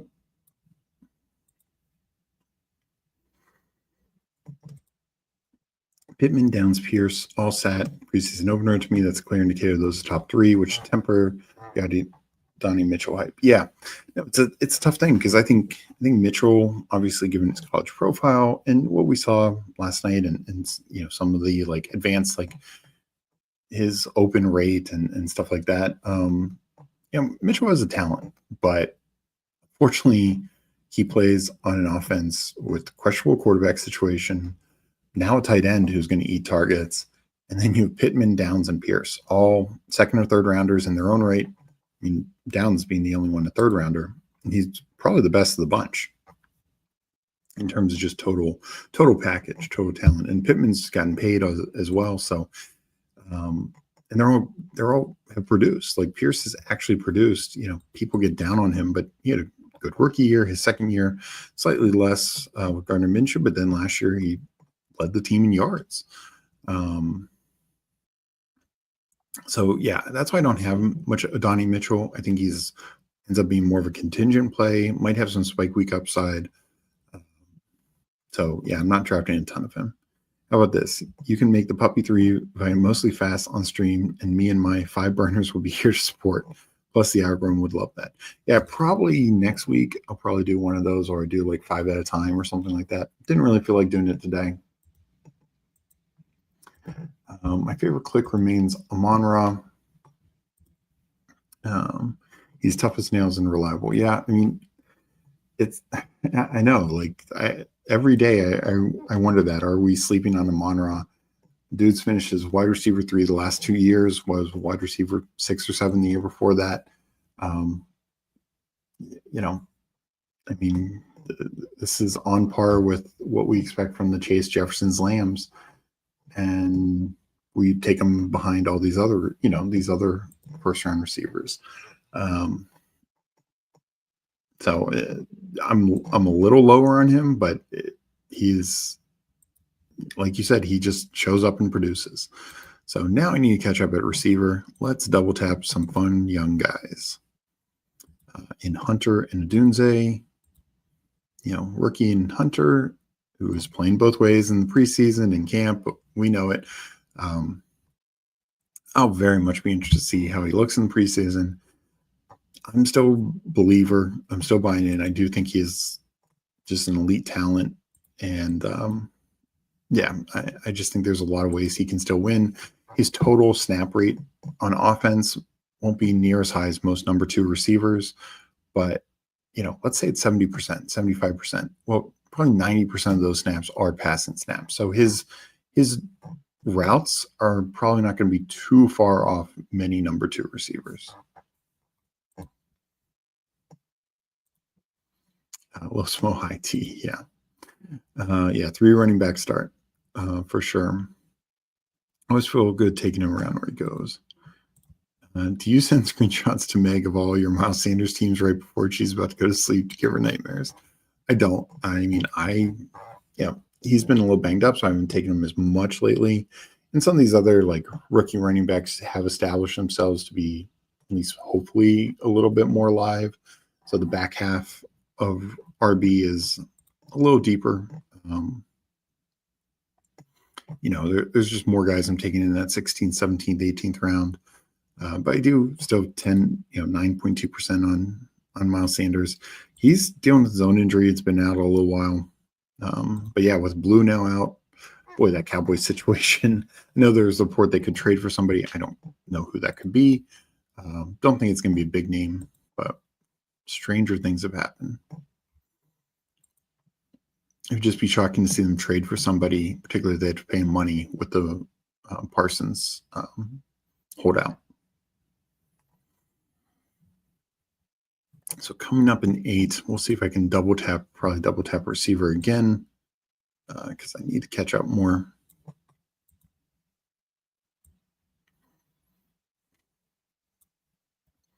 And while I could maybe go hyper fragile, I generally don't take a lot of hyper fragile. We'll see how this team turns out. But likely going 8 receivers with the Kittle tight end start. Rarely do I take more than 2 tight ends on a Kittle, Bowers, or McBride team. Even like Hawkinson, Laporta, generally I'm stopping at 2. Even a lot of like Andrews teams, particularly if my other tight ends in that mid tier as well. Yeah. Back to, what a weird situation. Sounds like they had a handshake agreement. Parsons probably told his agent about it and was like, oh no, not going to happen. And now Jerry's holding firm, right, I guess.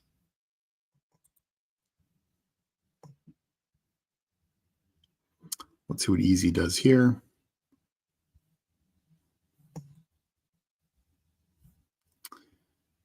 And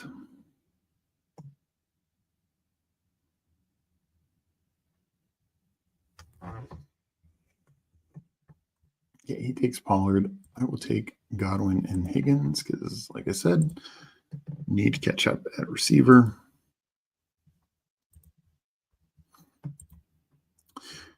And Higgins, listed as a starter. It hasn't been as loud reports as some other teams, but generally sounds pretty good for Jaden Higgins. Also opens up, other stack, some, I don't expect Baker to come back. Sometimes he does. But I now feel I have, some, including Kittle, some really decent stacking options. Always, and I honestly don't mind Fields and Brees Hall as well. So have a number of stacking options for when I come back up.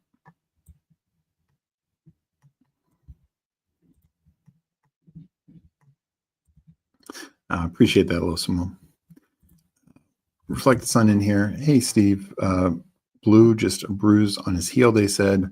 More rumors of Ken Walker going to Dallas, but who knows, right? Yeah, definitely don't know. Yeah, I had initially heard that it was just a heel bruise for Blue, but then like the report on Underdog from some Dallas source, I can't remember which one, said ankle issue as well. So maybe it's just an ankle and heel bruise. It was very unclear. This team needs Thielen to make me feel young again. Might get your wish, Jeff. Thielen is always in play, especially as he continues to fall into the 170s, 180s. I even got him. It was an MMG draft yesterday. I think I got him like 193. Don't understand it. So now that Meg is away and can't argue your version of the story, who came up with the idea for you two to do this best one content stuff? No, we've been doing Fanspeak, focus on draft and other things for a while. And, we both believe best ball is the way of the future. Like I said, we'll be doing DFS and other stuff in season. I'll probably be doing Dynasty going forward after this year as well, because I do, enjoy the rookies and like that aspect of it. But Meg a couple of years ago had the success going to the finals. We've had great advance rates the last 2 years. Obviously, we both had more final success this past year.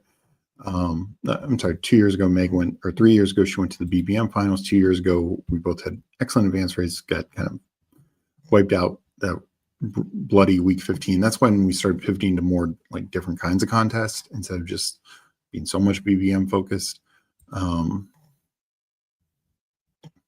And boy, it's tough to not take Scatterboo here. But no, I think I will avoid that. I will go Caleb for the Adunze, and Purdy did go. No, nothing. Could go Bateman.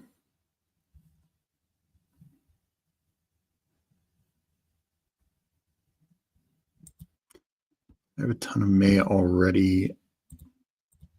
I'm going to go. That'll be fun. I'll double tap the Bears. And so anyways, just with the growing, we do believe best ball is kind of the future of fantasy. I know it's still well behind managed and even dynasty and DFS, but I do think it's the future. And we just want to kind of keep growing with it. Yeah, so Reflect the Sun. I mean, that's just the report I saw this morning. I tweeted about it. And yeah, I want more clarification. I think the biggest thing is it just could keep Blue out of this preseason game, maybe even miss a little bit more camp. And could that just put him behind, particularly if like Sanders is coming back? To be fair, on a Godwin team, Thielen is a great pick. I think his production is front-end loaded. Yeah, it's most likely to be front-end loaded since competing mainly with, rookies and second-year guys. I still could see him having a roll down the stretch, but I think it could get lesser and lesser as the season wears on, as T-Mac becomes a bigger cog in the team. No, and I, particularly with, I mean, this is the all-rookie team right now. Hunter, Higgins and Burden, Dunze second-year guy. So Godwin, Thielen could be the chaperones, and yeah, Godwin probably not doing much early on.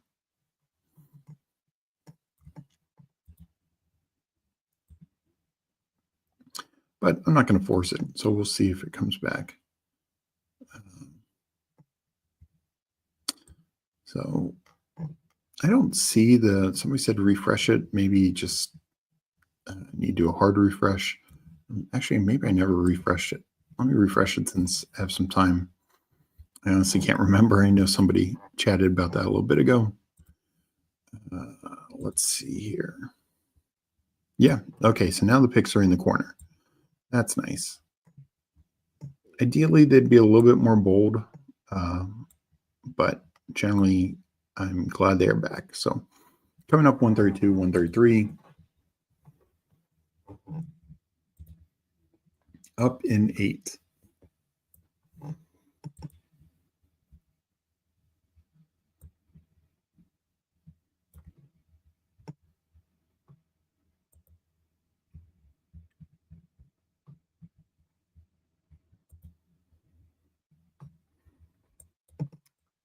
So we got Aaron in here. Yiggity-yo. What's the news today? Yeah, how's it going, Aaron? Hope you're doing well. We've been talking a new Underdog contest, talking some of the preseason reactions, some of the camp news, some of the injuries. This is my third Puppy 3 that I've drafted on stream today. And yeah, just enjoying talking ball and figuring out how to make the most of the news out there.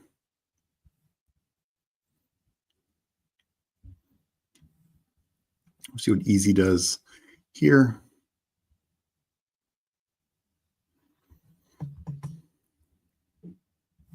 Takes Trey Harris. I will take Trevor Lawrence to get my second quarterback. Stacked up. And not taking a receiver here. I might be pulling up a running back. Bigsby goes. I'll go Sampson. Like we just talked about, does not look good for the Judkins situation. I want a good share of Sampson and Ford. So I will take Sampson here. Yeah. So I started extremely strong at running back. Could I end hyper fragile here? Of course. Though not really with the generally hyper fragile. I don't think you should have two the same buy. I think that's you lose some of the advantage of going hyper fragile. But I'll probably just tack on one super late now.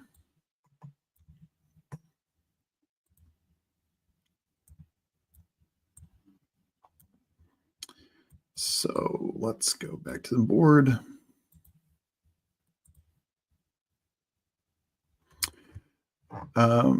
So for DFS, we are going to do probably focus on DraftKings. We will do the Underdog dailies for sure.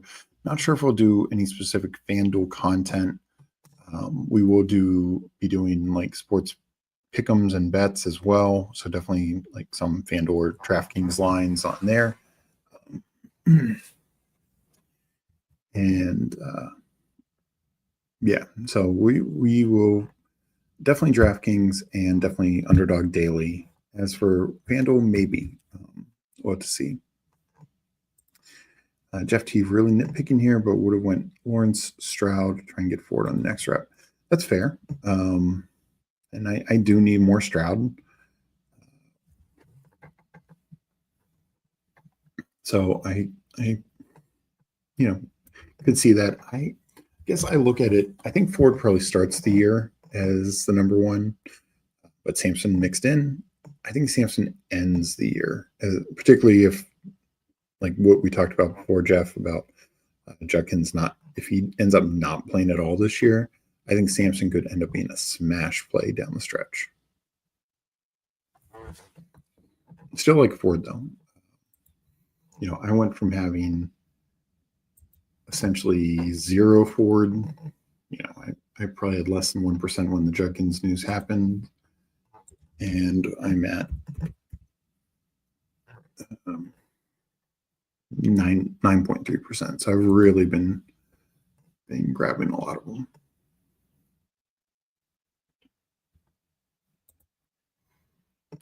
This is I will take my second tight end, Strange, correlated. That's one thing I like about Lawrence is some backstacking options as well, and why I have I'm above the field on him. As for this, I need to pull up a receiver, but the guys I wanted are gone. Yeah, might just pull up a quarterback. Yeah, I will go Geno here. Same buys Lawrence, but I have Genty. Maybe I take a Raiders receiver later if one falls back. And as mentioned before, should we be taking some Trey Tucker? I think in my next rankings update, will move Tucker up to kind of a 18th round draftable range. I gotta be honest, I don't think I was taking him some pre-draft because I figured the Raiders would add a receiver, but yeah, I haven't taken him at all post-draft. I think on some 20-round sites, I've taken him a little bit, and maybe during Superflex, I took him once or twice, but yeah, I haven't taken him at all. I had him kind of ranked as undraftable. Generally, I'm only taking guys in the top 230-ish, but I will move him up probably in that 210 to 225 range because it is notable that he left with the Jacoby Myers and the rest of the starters. Fanspeak Pick'em Eliminator is coming, right? Yeah. No, we will be covering some pick'ems each week and stuff like that. So I also needed more Geno. And it just felt like, wide receiver. I didn't love the idea of pulling up. I probably would have done. I just know Thielen's falling. And if I don't get Thielen, I don't get Thielen. Like I said, I'm going 8 receivers. Maybe this is the Trey Tucker team. He's my 8th receiver. We'll see. But yeah, I would rather take a quarterback there, like Geno, who I think could have a nice year with the Raiders. The offensive line is about mid-tier, but the potential offensive system, and he's got some decent skill talent around him. We got the Pound in here saying, "What's up? How's it going? Hope you're doing well." I'm doing well. This is my 3rd puppy on stream today. So enjoying the new contest. Appreciate you, Jeff.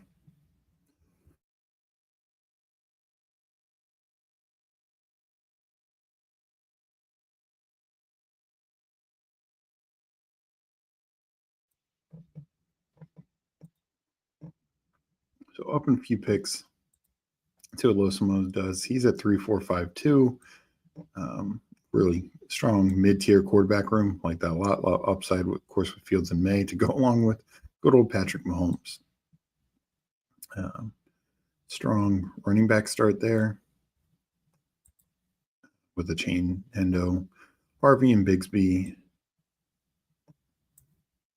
Then his receivers, Puka, Adams, Worthy, Downs, DeMario, 2 good tight ends. So yeah, he's a good start.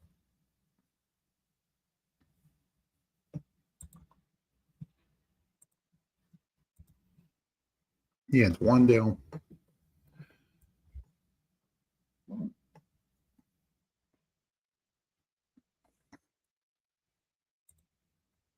So yeah, I did not get the Thielen fall. That's disappointing.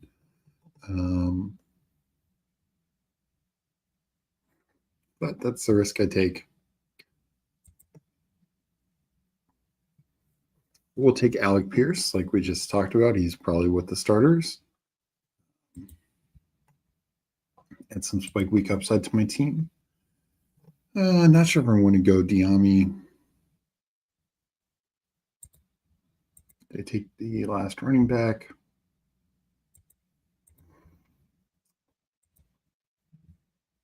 I'll go Diami. I am making a Jags team bet. Had the Colts bring back with Pierce there as well. So big bet on the Jags. If this team gets to the playoffs, this team gets to the finals, could be pretty fun.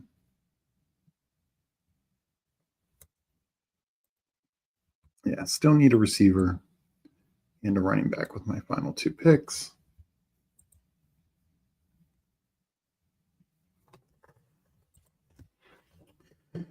So, Losmo taking Brashard Smith, building out a nice fun team. I think it's just him and I in here. I mean, I recognize a couple other names, but so hopefully we are taking this down and advancing to the playoffs. I am up on quite a few slow drafts, so that is going to be fun, but I'm still got some time to rip some fast drafts here. And so what's everyone, puppy is obviously the puppy, but are people planning on maxing that? Or are you waiting for more contests, better advance rate contests? How's the chat feeling about what Underdog put out today?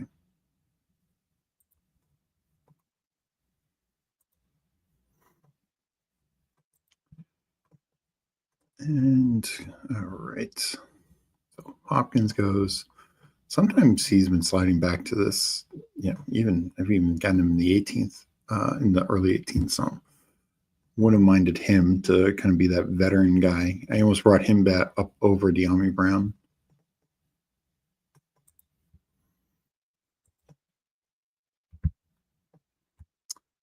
So still 7 picks away.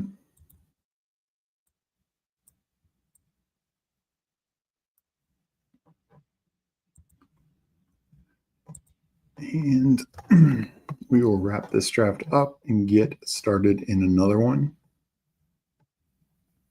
So is there any other big news? Anything I missed from the last couple hours while I've been streaming?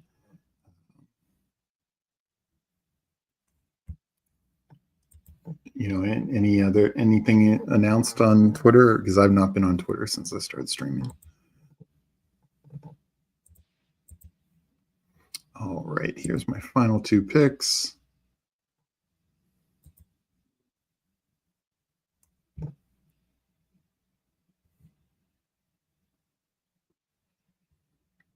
Oh, Slayton, that was 100% going to be my pick. Horton will be 1. And I think I'll go my other veteran receiver, Tyler Lockett.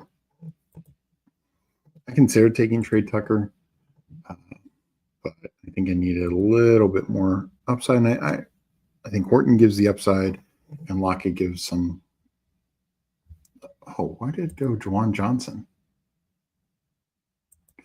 Oh, geez, I know what I did. I had adjusted my limits. I need to.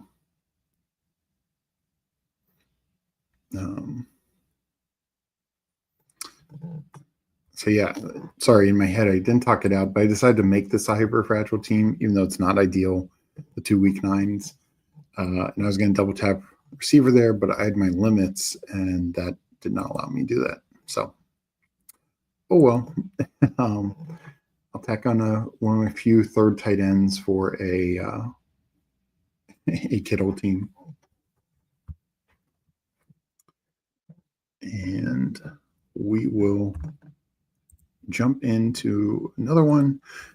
I'm your Huckleberry saying, think I'm going to be skipping the Puppy 3 20 from Puppy 1. I'm all set. Definitely a great Dane or 2. Yeah. Now I'm curious, I'm your Huckleberry. Are you doing any of those MMG contests? Not sure if you were here earlier when I commented on them. And yeah, this needs to go. So sorry about the spam comments. Just took care of those. But I do think the MMG is a nice. I call it kind of the excuse me. I call it the mini puppy, and I think it's a really good format. Sorry, with that in here saying I'm gathering protesters for a weekly winter rally. Yeah. No, I know you're a big fan of that.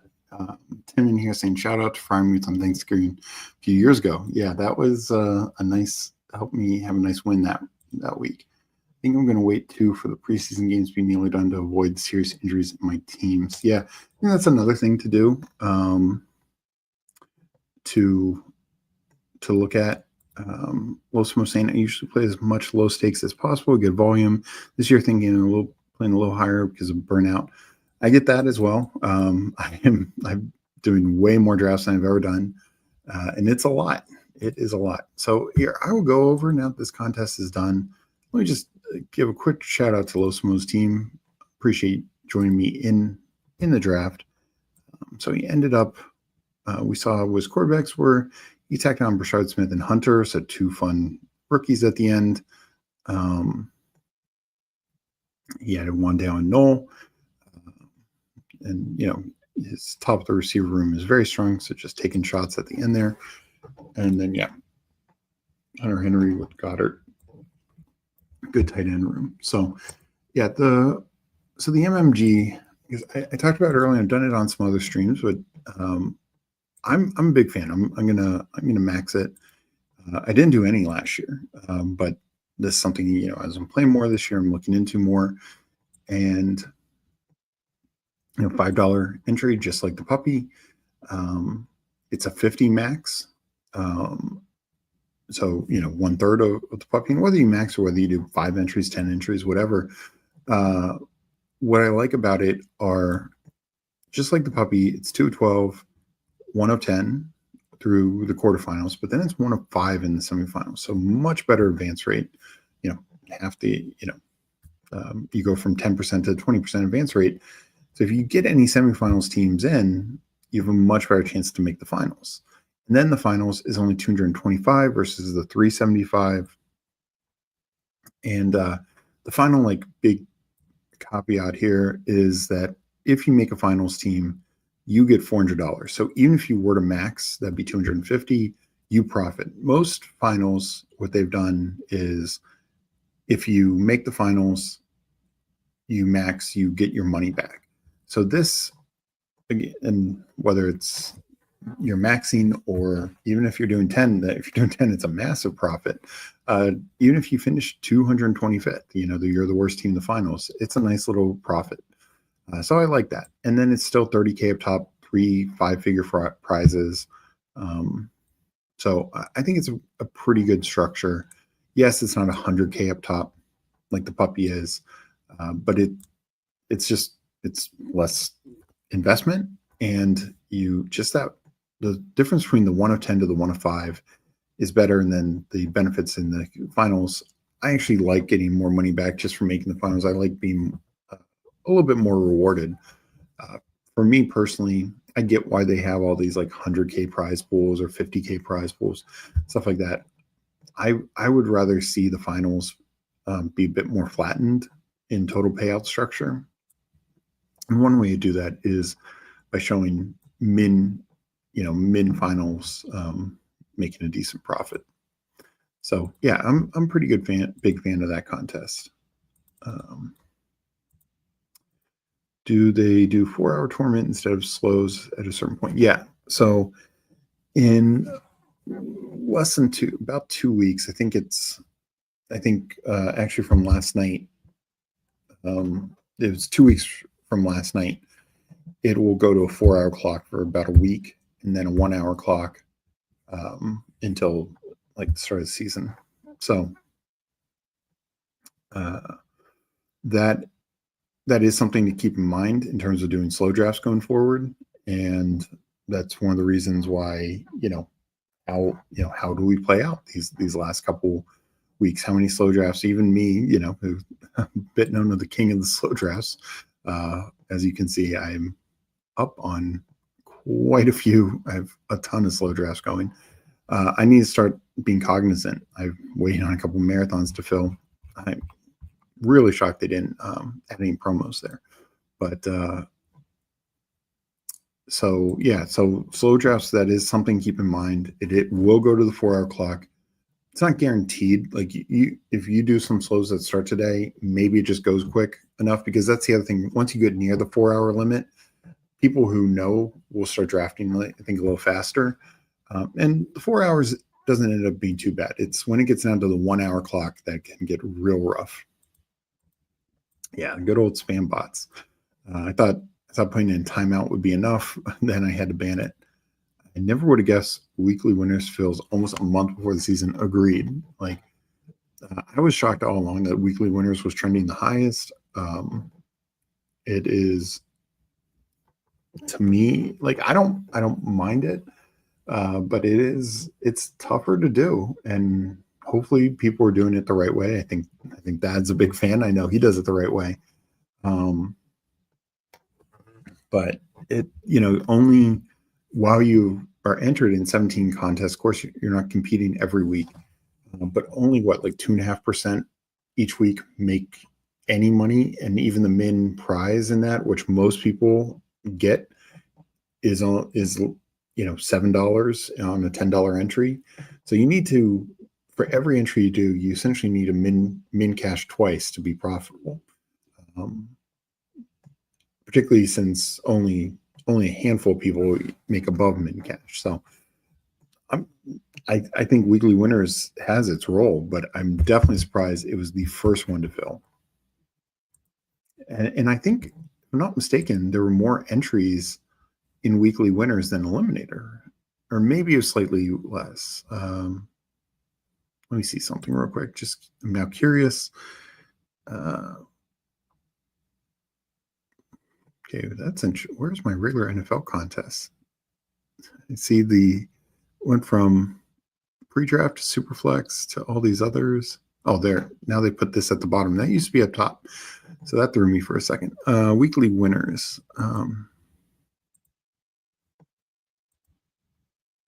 Okay, so no, what it is, it was like 10K less than Eliminator. But yeah, definitely surprised it filled so much faster than Eliminator, because they were at the same prize point. So you could say that was the most comparable of these non-regular contests. Let me catch up with chat, and then we will do another. Under Huckleberry saying, I'm sold MMG this weekend. MG finals also, so a lot better chance at a good finish if you make finals. Yep, agreed. Yeah, essentially, and like, yes, like the bottom 125 only get that $400, but again, I'm shooting for the best possible outcome every time. But if you're getting a min cash min finals that is more than a max entry, I think that's a positive. It's been hard work, but 150 fast badge pros brawl drafts are nice, Chris. I am at like 41, something like that. Definitely not getting to 150. We'll probably be doing those this weekend, and we'll probably, I want to get at least 50. Entering the last fast now. Good luck. Then it's time to work on my slows. Just to clarify, a road trip to Oregon, so there will be new BBMs that have 4-hour time spot when you join.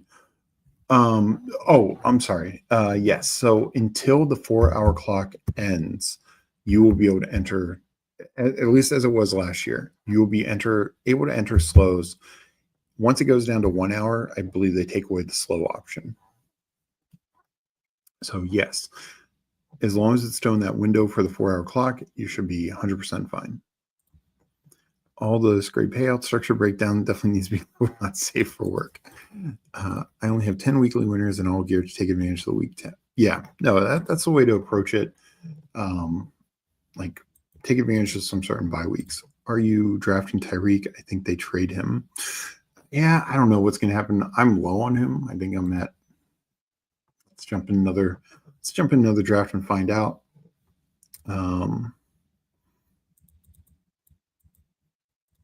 Slows are taken off 1 week before September 4th.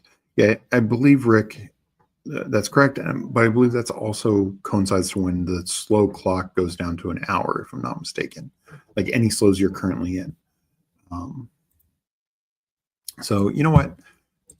Since I'm definitely want to max the MMG, I'm going to do that for this one. Might take a little longer to fill. So if anyone wants to do the MMG, since I've talked it up multiple times, I'm going to be doing plenty more puppies, and particularly next week. I think it will be open all next week. The MMG will probably fill earlier next week. So let me get that done here or work on that here. So I'm going to enter one now. I'll just do a 5-second countdown. So anyone who wants to join, be entering in 5, 4, 3, 2, 1, enter. And we're waiting on 7. So plenty of room for anyone who wants to join. As for where's my Tyree exposure? This doesn't, of course, count for all my slows. I've probably taken them a little less this last week. So I'm at 5.5%. So after all my slows finalized, I bet it's down to more like 4%. I'll take him a few more times, particularly if he pushes back into like the 3rd round with some of this news. I don't know if any other news has hit. Like I said, I haven't really looked at Twitter or anything over the last couple hours. But, yeah, he's not been practicing, and there's a weird stuff with him defining on what to do on the offense and all that. So let me know if there's any big news I should be catching up on. Let me just look at Twitter real quick as we wait for this to fill, waiting on one more person. And this is good. This is one thing I've been wondering. Let's just see on Underdog. Glad McConkey practices for the first time since July 28th. Love hearing that. Need that. Joe Alt moved to left tackle. Trey Pimpkins to right tackle.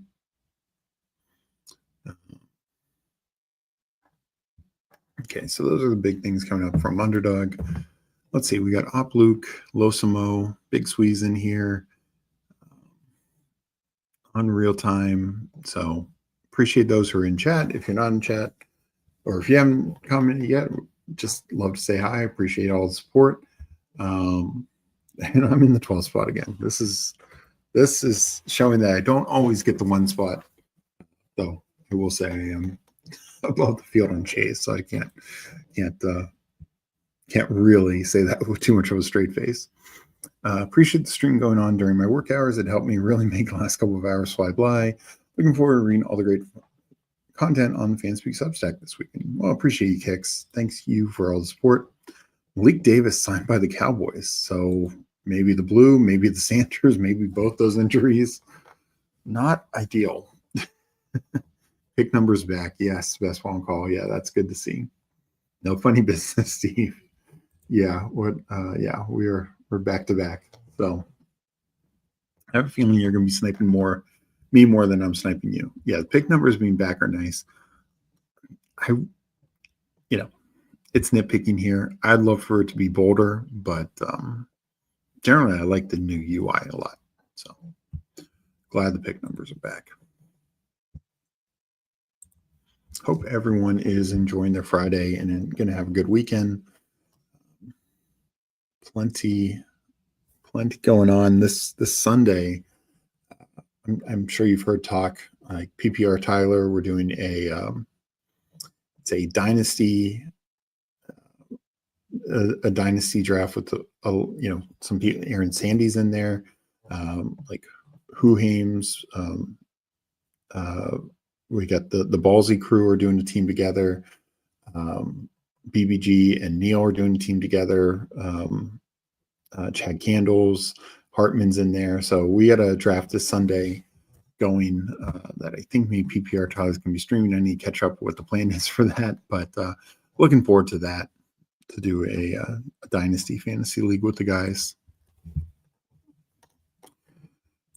So we are up in pick after Thad makes his pick.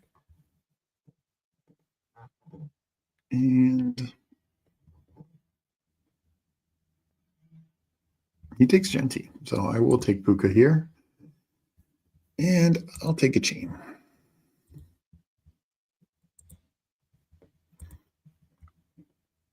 I will I'll end up with more Henry than Achan. But I like them roughly the same. I think there's a slight teardrop to, I'm actually higher on Jonathan Taylor. So I'd say through Jonathan Taylor, I think there's a little teardrop, Jacobs, Bucky, Chase. But then I think you get to the real running back teardrop after that.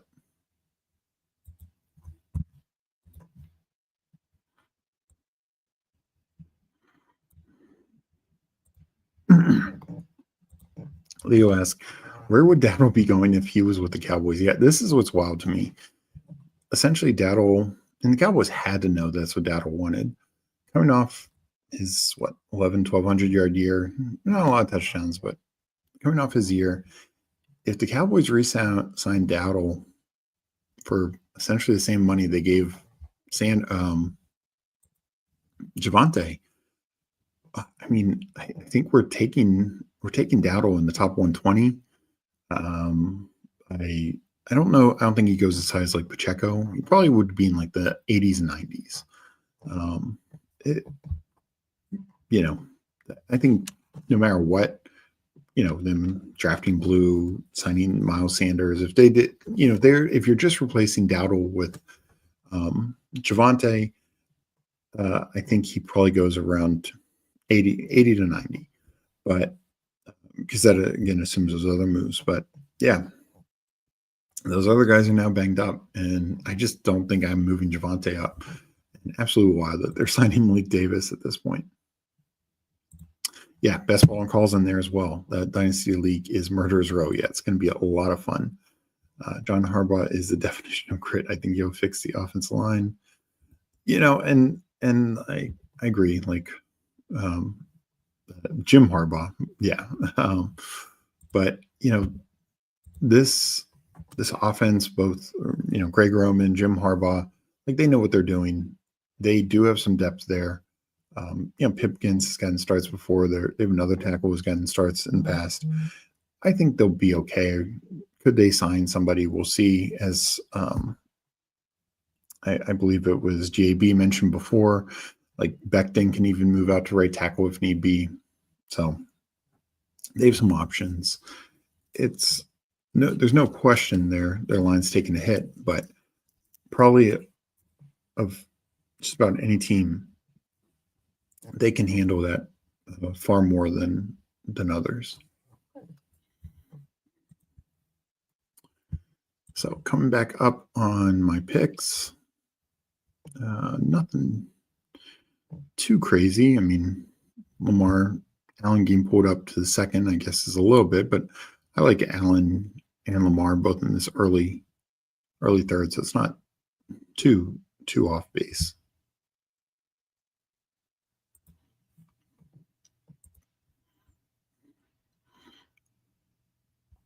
Jason goes, and we'll see. I've already taken Kittle a couple times. I haven't done Jaden, but I do have a good share of him. Let's see what that gives me.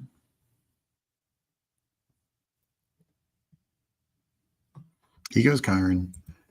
I'm going to go Evans, and I will go Jaden. Evans is fun as also a bring back, of course, to the Dolphins.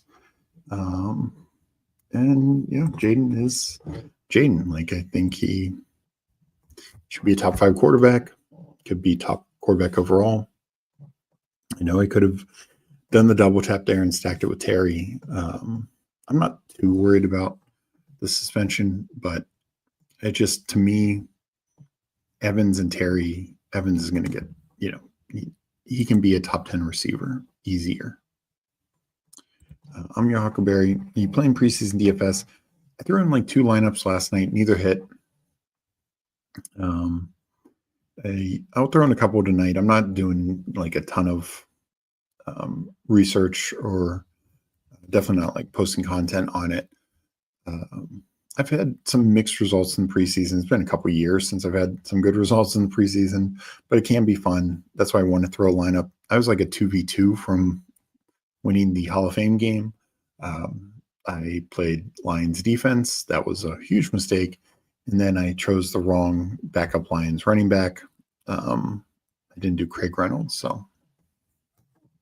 But other than that, would have won $50K.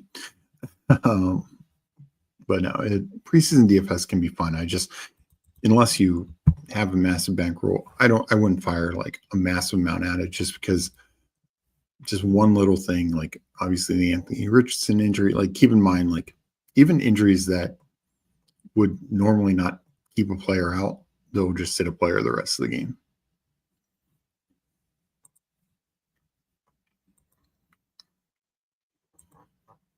So I will do a couple tonight, but not, right now I don't have any like clear picks or anything. I haven't really looked into it.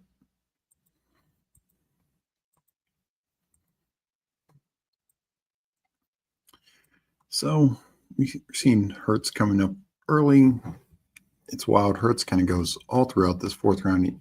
Even still, every now and then, still gets to the turn in the fifth. Loop taking Burrow there with the double tap. Sometimes you can push it, but I think Williams has talked about he does like 1/3 of the time he just takes Burrow. I think going forward, I'll probably be 1/2 the time. At the end of the day, I want to be overweight on Burrow, and where he's going at 49, I don't think is prohibitive. So, we saw it last night. Like Burrow, I know some Eagles were sitting some guys, but Burrow just looked awesome. Him and Chase were, right at where you'd expect them to be. I think he's going to be one of the top, 5-6 quarterbacks in the league. Well, I said before, his last 2 healthy years, he's finished 3rd and 4th among quarterbacks. I don't see any reason why that's going to change this year.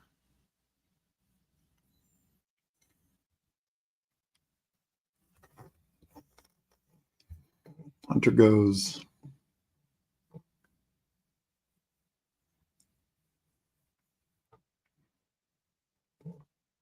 And could go 2 receivers, could go 1-1. That takes a Dunze. That probably makes it an easier decision to go 1-1 here. I want more Dunze. I'll go Kamara and Debo. The other reason why I passed on the McLaurin stack is you can pretty much get Debo to come back here because it's a slight pull up. But I love it. I think Debo is a fine pairing with Daniels. I also pair him with Ertz and Eckler late as well. But yeah, I like this kind of build right now. 1, 2, 3. And Debo with Jane, I think looks good. I know the out of shape Debo narrative, I think that's kind of gone out the window. And he's going to be fine this year. Play one lineup in a single entry, and then I throw the same lineup. Yeah, I do that a lot too.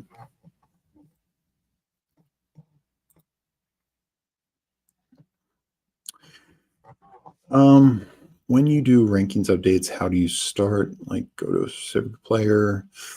So it depends. Like when we get when it's clearly motivated by like big news, like the Keenan signing or a major injury, I usually do that first, and then I'll kind of like go through the board. Do I make changes here? Is it only 1 or 2 spot change? Is it a bigger change? So it depends. Like if like say no other major injuries happen from now on Sunday, there's some things that I'm clocking for sure, including some injuries. But I will probably just kind of go 1 through 300 in that case. But like with the Keenan signing the other day, that was like the first thing I did, and then I moved on from there.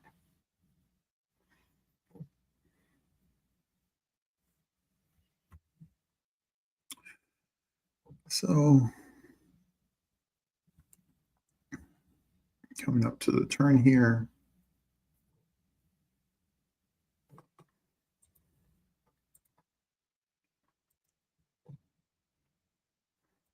Nothing too crazy. I mean, we see this a lot, this big run on receivers in this 6th round. A couple running backs, obviously. Actually, that's one of the better values for Caleb Johnson lately. He has been flying up boards into the the low to mid 60s, or I'm sorry, mid to late 60s. So I think that's good value. I think he is, we've been talking about it all along. Coaches, as soon as they made the draft pick, you heard bell cow, you heard workhorse, you heard, like people say, oh, he'll fit the Najee role, etc. I don't know why people start pulling away from that. I think we know what that role is.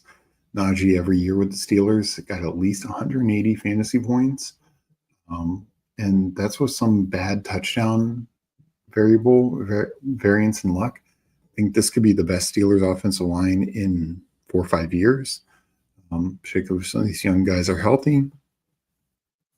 And this is the best quarterback play they've had since, Roethlisberger's penultimate year. I mean, his final year, he was bad.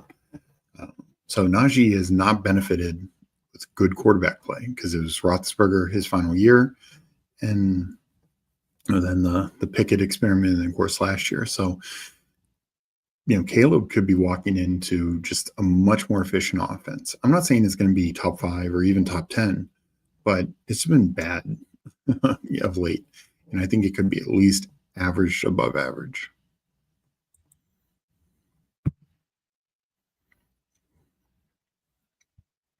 So we're seeing Shakir fall some, but it hasn't been as much as I expected it to be. So we'll take downs here to start. And give me a second. That taking Hawkinson there was the right call because I was going to snap him up. I think I will wait on running back. I think I will just pull up Higgins again. Opens up Stroud as number 2 quarterback. Though I have a few options here for sure. But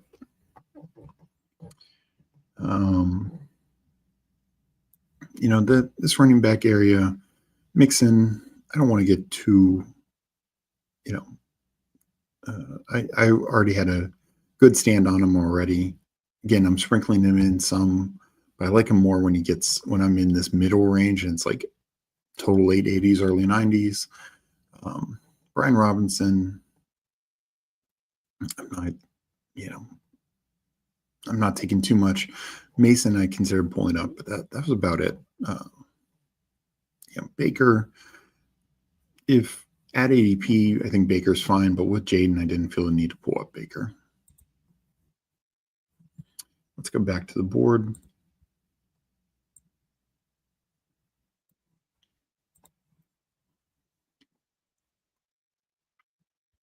So, so we are recapping this team. We are 1, 2, 5. Need some help at running back, but I'm very bullish on Kamara. Of course, starting with Shane as the anchor. Elite quarterback stacked up. Really strong receiver room. Almost definitely stopping at 7 and probably able to wait a little bit, which at this point now, with the way that things are, we talked about a little before, but it's essentially such a dead zone when you get to about pick 120 to 140. It's about 20-ish picks where I don't feel great about any receiver. So, when I need one there, where I pull a guy up like Keenan Allen, like now like a Tillman, sure. Maybe somebody falls like a Hollywood Brown. But it's just not a great range at receiver. So I'm glad to get a 5th guy. That was part of the reason why I went the receiver there over another running back. We got Jay Lives in here saying, hey, how's it going? Hope you're having a good day. This is an MMG. I've already done 3 puppies. But decided to mix it up because I do want to max this contest.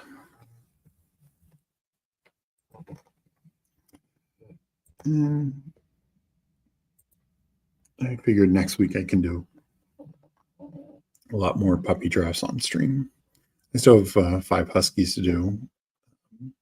That won't be on tomorrow. Maybe Sunday morning, late morning, or probably more like early afternoon before that, draft that I talked about, the Dynasty draft. So 108, 109.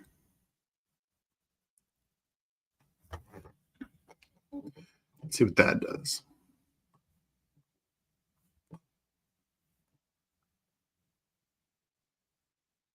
He takes Bateman.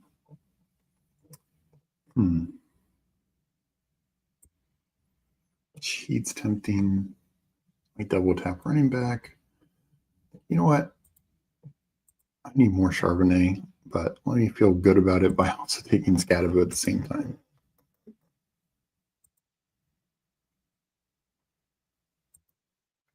So with an elite quarterback, look, I like Tyler Warren and I want to be over the field on him. But I didn't feel the need to take another quarterback here. I like Shaheed a lot, but I've invested a lot in receiver already, so didn't feel the need to grab him. And already have some Saints with Kamara, so I don't need to like overwhelm my Saints exposure on a certain team. But yeah, I mean, I want more Charbonnet. It's tough. I do think Walker is the clear one there. Charbonnet is just tremendous contingent value, and of course we'll probably get a few usable weeks. But that's why I also took Scatterbo there, because I don't love Charbonnet as like just the clear number 3. It is an expensive price for Charbonnet. I mean, even a guy like Spears goes essentially around later. Stevenson Henderson situation, like it could be, Stevenson probably has more standalone value. He goes later. Of course, some of these other guys, like, Ray Davis is mainly contingent value, a little standalone value, 20 some picks later past Charbonnet. So that's why I'm lower on him. I love the talent, but I feel like we're paying a pretty high price on it. We got AQ Fresh in here saying hi. Hope you're doing well. Hope you're enjoying your drafts. Having a good weekend. Start your weekend. And we are up in 12.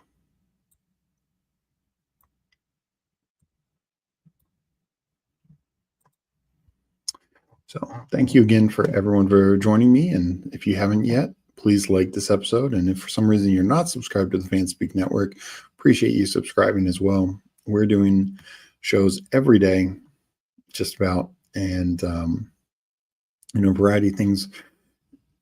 Those who watched, we are now into the semifinals of Best Ball Jeopardy. So we got 4 semifinalists left, 2 semifinal matches, then the finals over the next couple of weeks. That should be a lot of fun. We'll be doing some other, types of streams as well as our normal drafts. Mike Robb mentioned this before. We released an Eliminator strategy video last night. And yeah, we're going to have more and more coming out. So thank you all for checking it out and supporting it. And if you want our Fanspeak Best Ball subscription, it's $34.99 for an entire year. We're also going to be adding in-season content, Battle Royale, DFS, and of course covering like the Resurrection Tournament and stuff like that during the season. I'm on the clock. I should probably pay attention. Not ideal. I'd mentioned Stroud before, so that looks pretty good to start for me. And I will go. No tight end came back to me. That's unfortunate. But we'll go Tank Bigsby here. Don't usually take all my running backs this early, but why not? I'm gonna stop at 6 unless something crazy happens. And I want more Bigsby. He seems to be running with the ones pretty well. And didn't feel like Mims or Hollywood, I think, should be falling. So I'm not going to pull up another receiver at this moment. And again, I started so strong at receiver, so even less reason to feel the need to pull something up.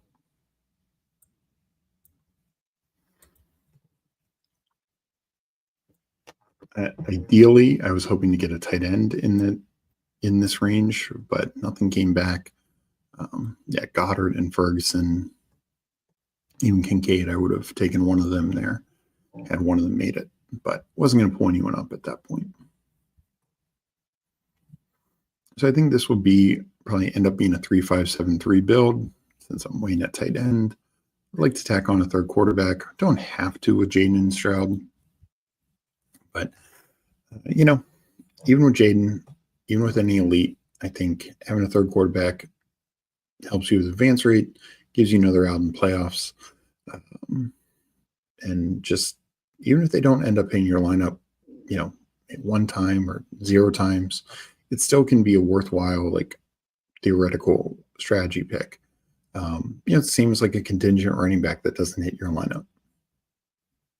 It's just insurance. It's a depth piece. So, I want something that fits and makes sense for me. But if I can come up with something, I will typically add a third quarterback. I would say I'd have to check, but I'd say about 80% of the time I take 3 quarterbacks.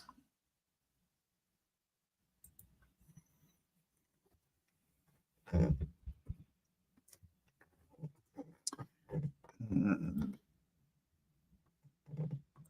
50 likes is cool, but Steve likes those higher numbers in both likes and his ladies' ages. Mike knows me so well, but I do appreciate all the likes and support. So yeah, let's keep getting that number up. I know I could push and say need a certain goal to keep drafting. I'm not going to I might do depending on when this ends, might just do a Badge Bros Brawl to end this stream. This is already 4 drafts in. Don't mind hitting a 5th draft, but yeah, we'll probably go Badge Bros Brawl if we do anything more. So that's on the clock now. He takes Horton. Horton's definitely moving up. Let's take Strange. And not going to pull up any other receiver. Could take Hunter Henry, but you know what I think I'm going to do? I think I would just take a quarterback here. Cam Ward, easily backstackable. And, I have lower percentages on guys like Stroud and Ward. If Jaden carries this team, great, but I like having 2 other young guys with upside and potential to help out.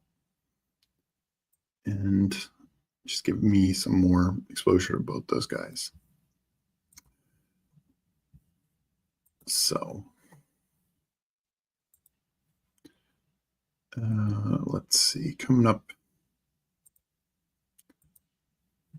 here. Yeah, no, I think I could probably do a Badge Bros Brawl after this. So yeah, thank you all for joining me and, reacting to the first preseason games. More tonight, more tomorrow, and the rest of the weekend. Like I mentioned, next Tuesday, Who Hames and I will first be breaking it down on Tuesday on his channel.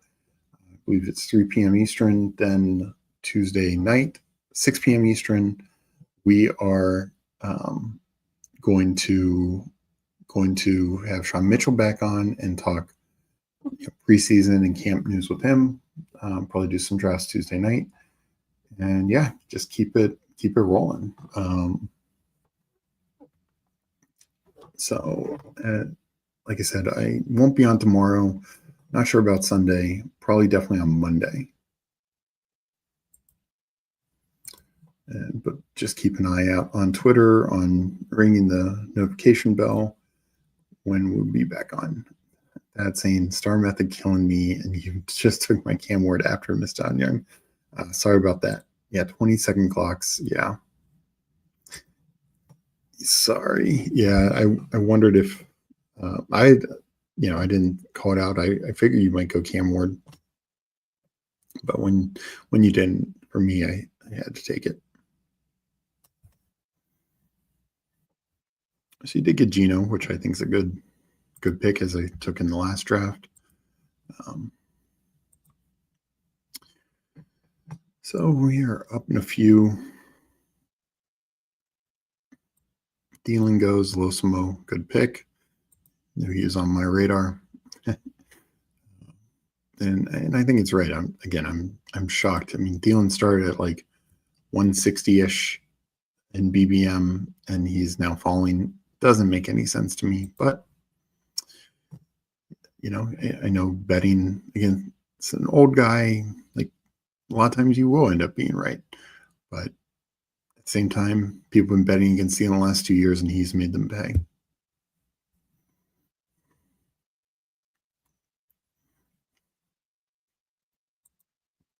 So wide receiver, tight end.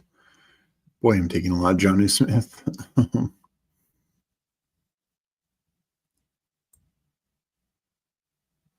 Yeah. So we are going to go. We'll see what Dad does. He takes Rico. I'm going to go Alec Pierce. And I'm going to go Chig.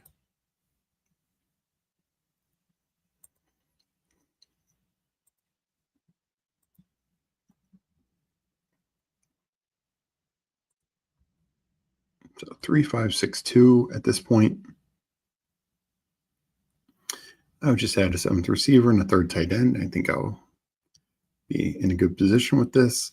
Pierce also adds the bring back to, skinny stack to Strange.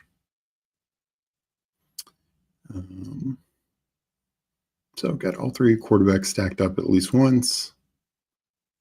And, some bringbacks like Kamara to Tennessee, and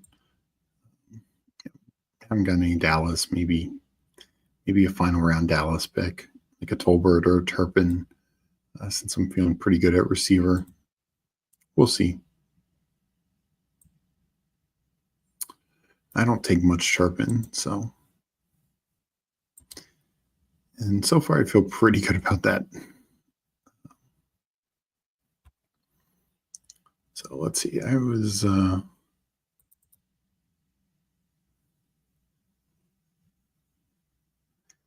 looking. I'm on Best Ball Overlay. My total. Yeah, my top 3 build structures are 3573, 3582, and 3672. So that shows you how much I'm taking 3 quarterbacks.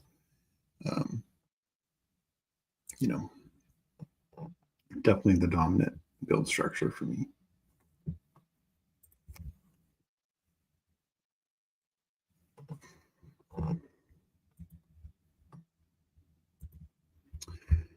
And coming up on the final 2 picks, we're at the turn here for Op Luke, and I'll be a few picks away.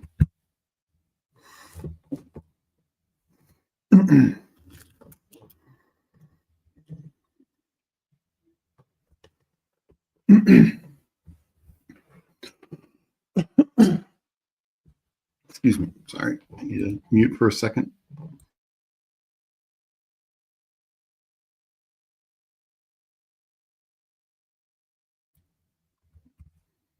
And I might need to end the stream after this. We'll see where we're at.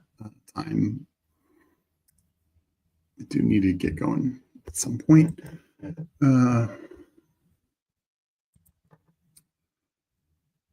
So yeah, I think I probably will just make these last picks and call it a day for the stream. Appreciate everyone's support and enjoy drafting the new contests as well as all the others that are still out there. I will be finish up my MMGs and Badge Bros Brawls over the next couple of days. And of course, have the Puppy 3 and Husky to go.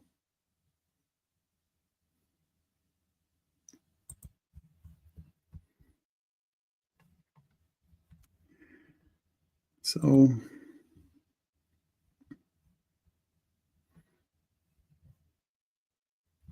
yeah, let's do tight end first, see where that's at. I don't do much Harold Fannin. Let's have some fun. Strange and Chig. If Fannin ends up being a 0, it'll be okay. And then it is stacked up. We'll do a Lockett.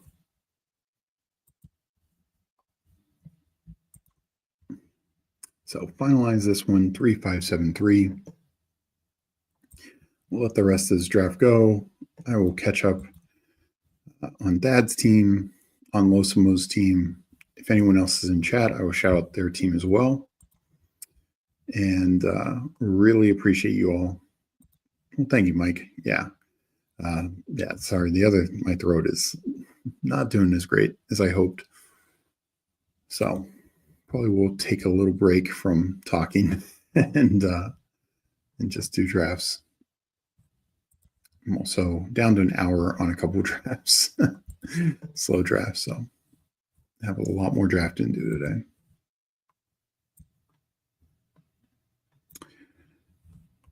Losimo making his final pick, and then I will look at his and Dad's team.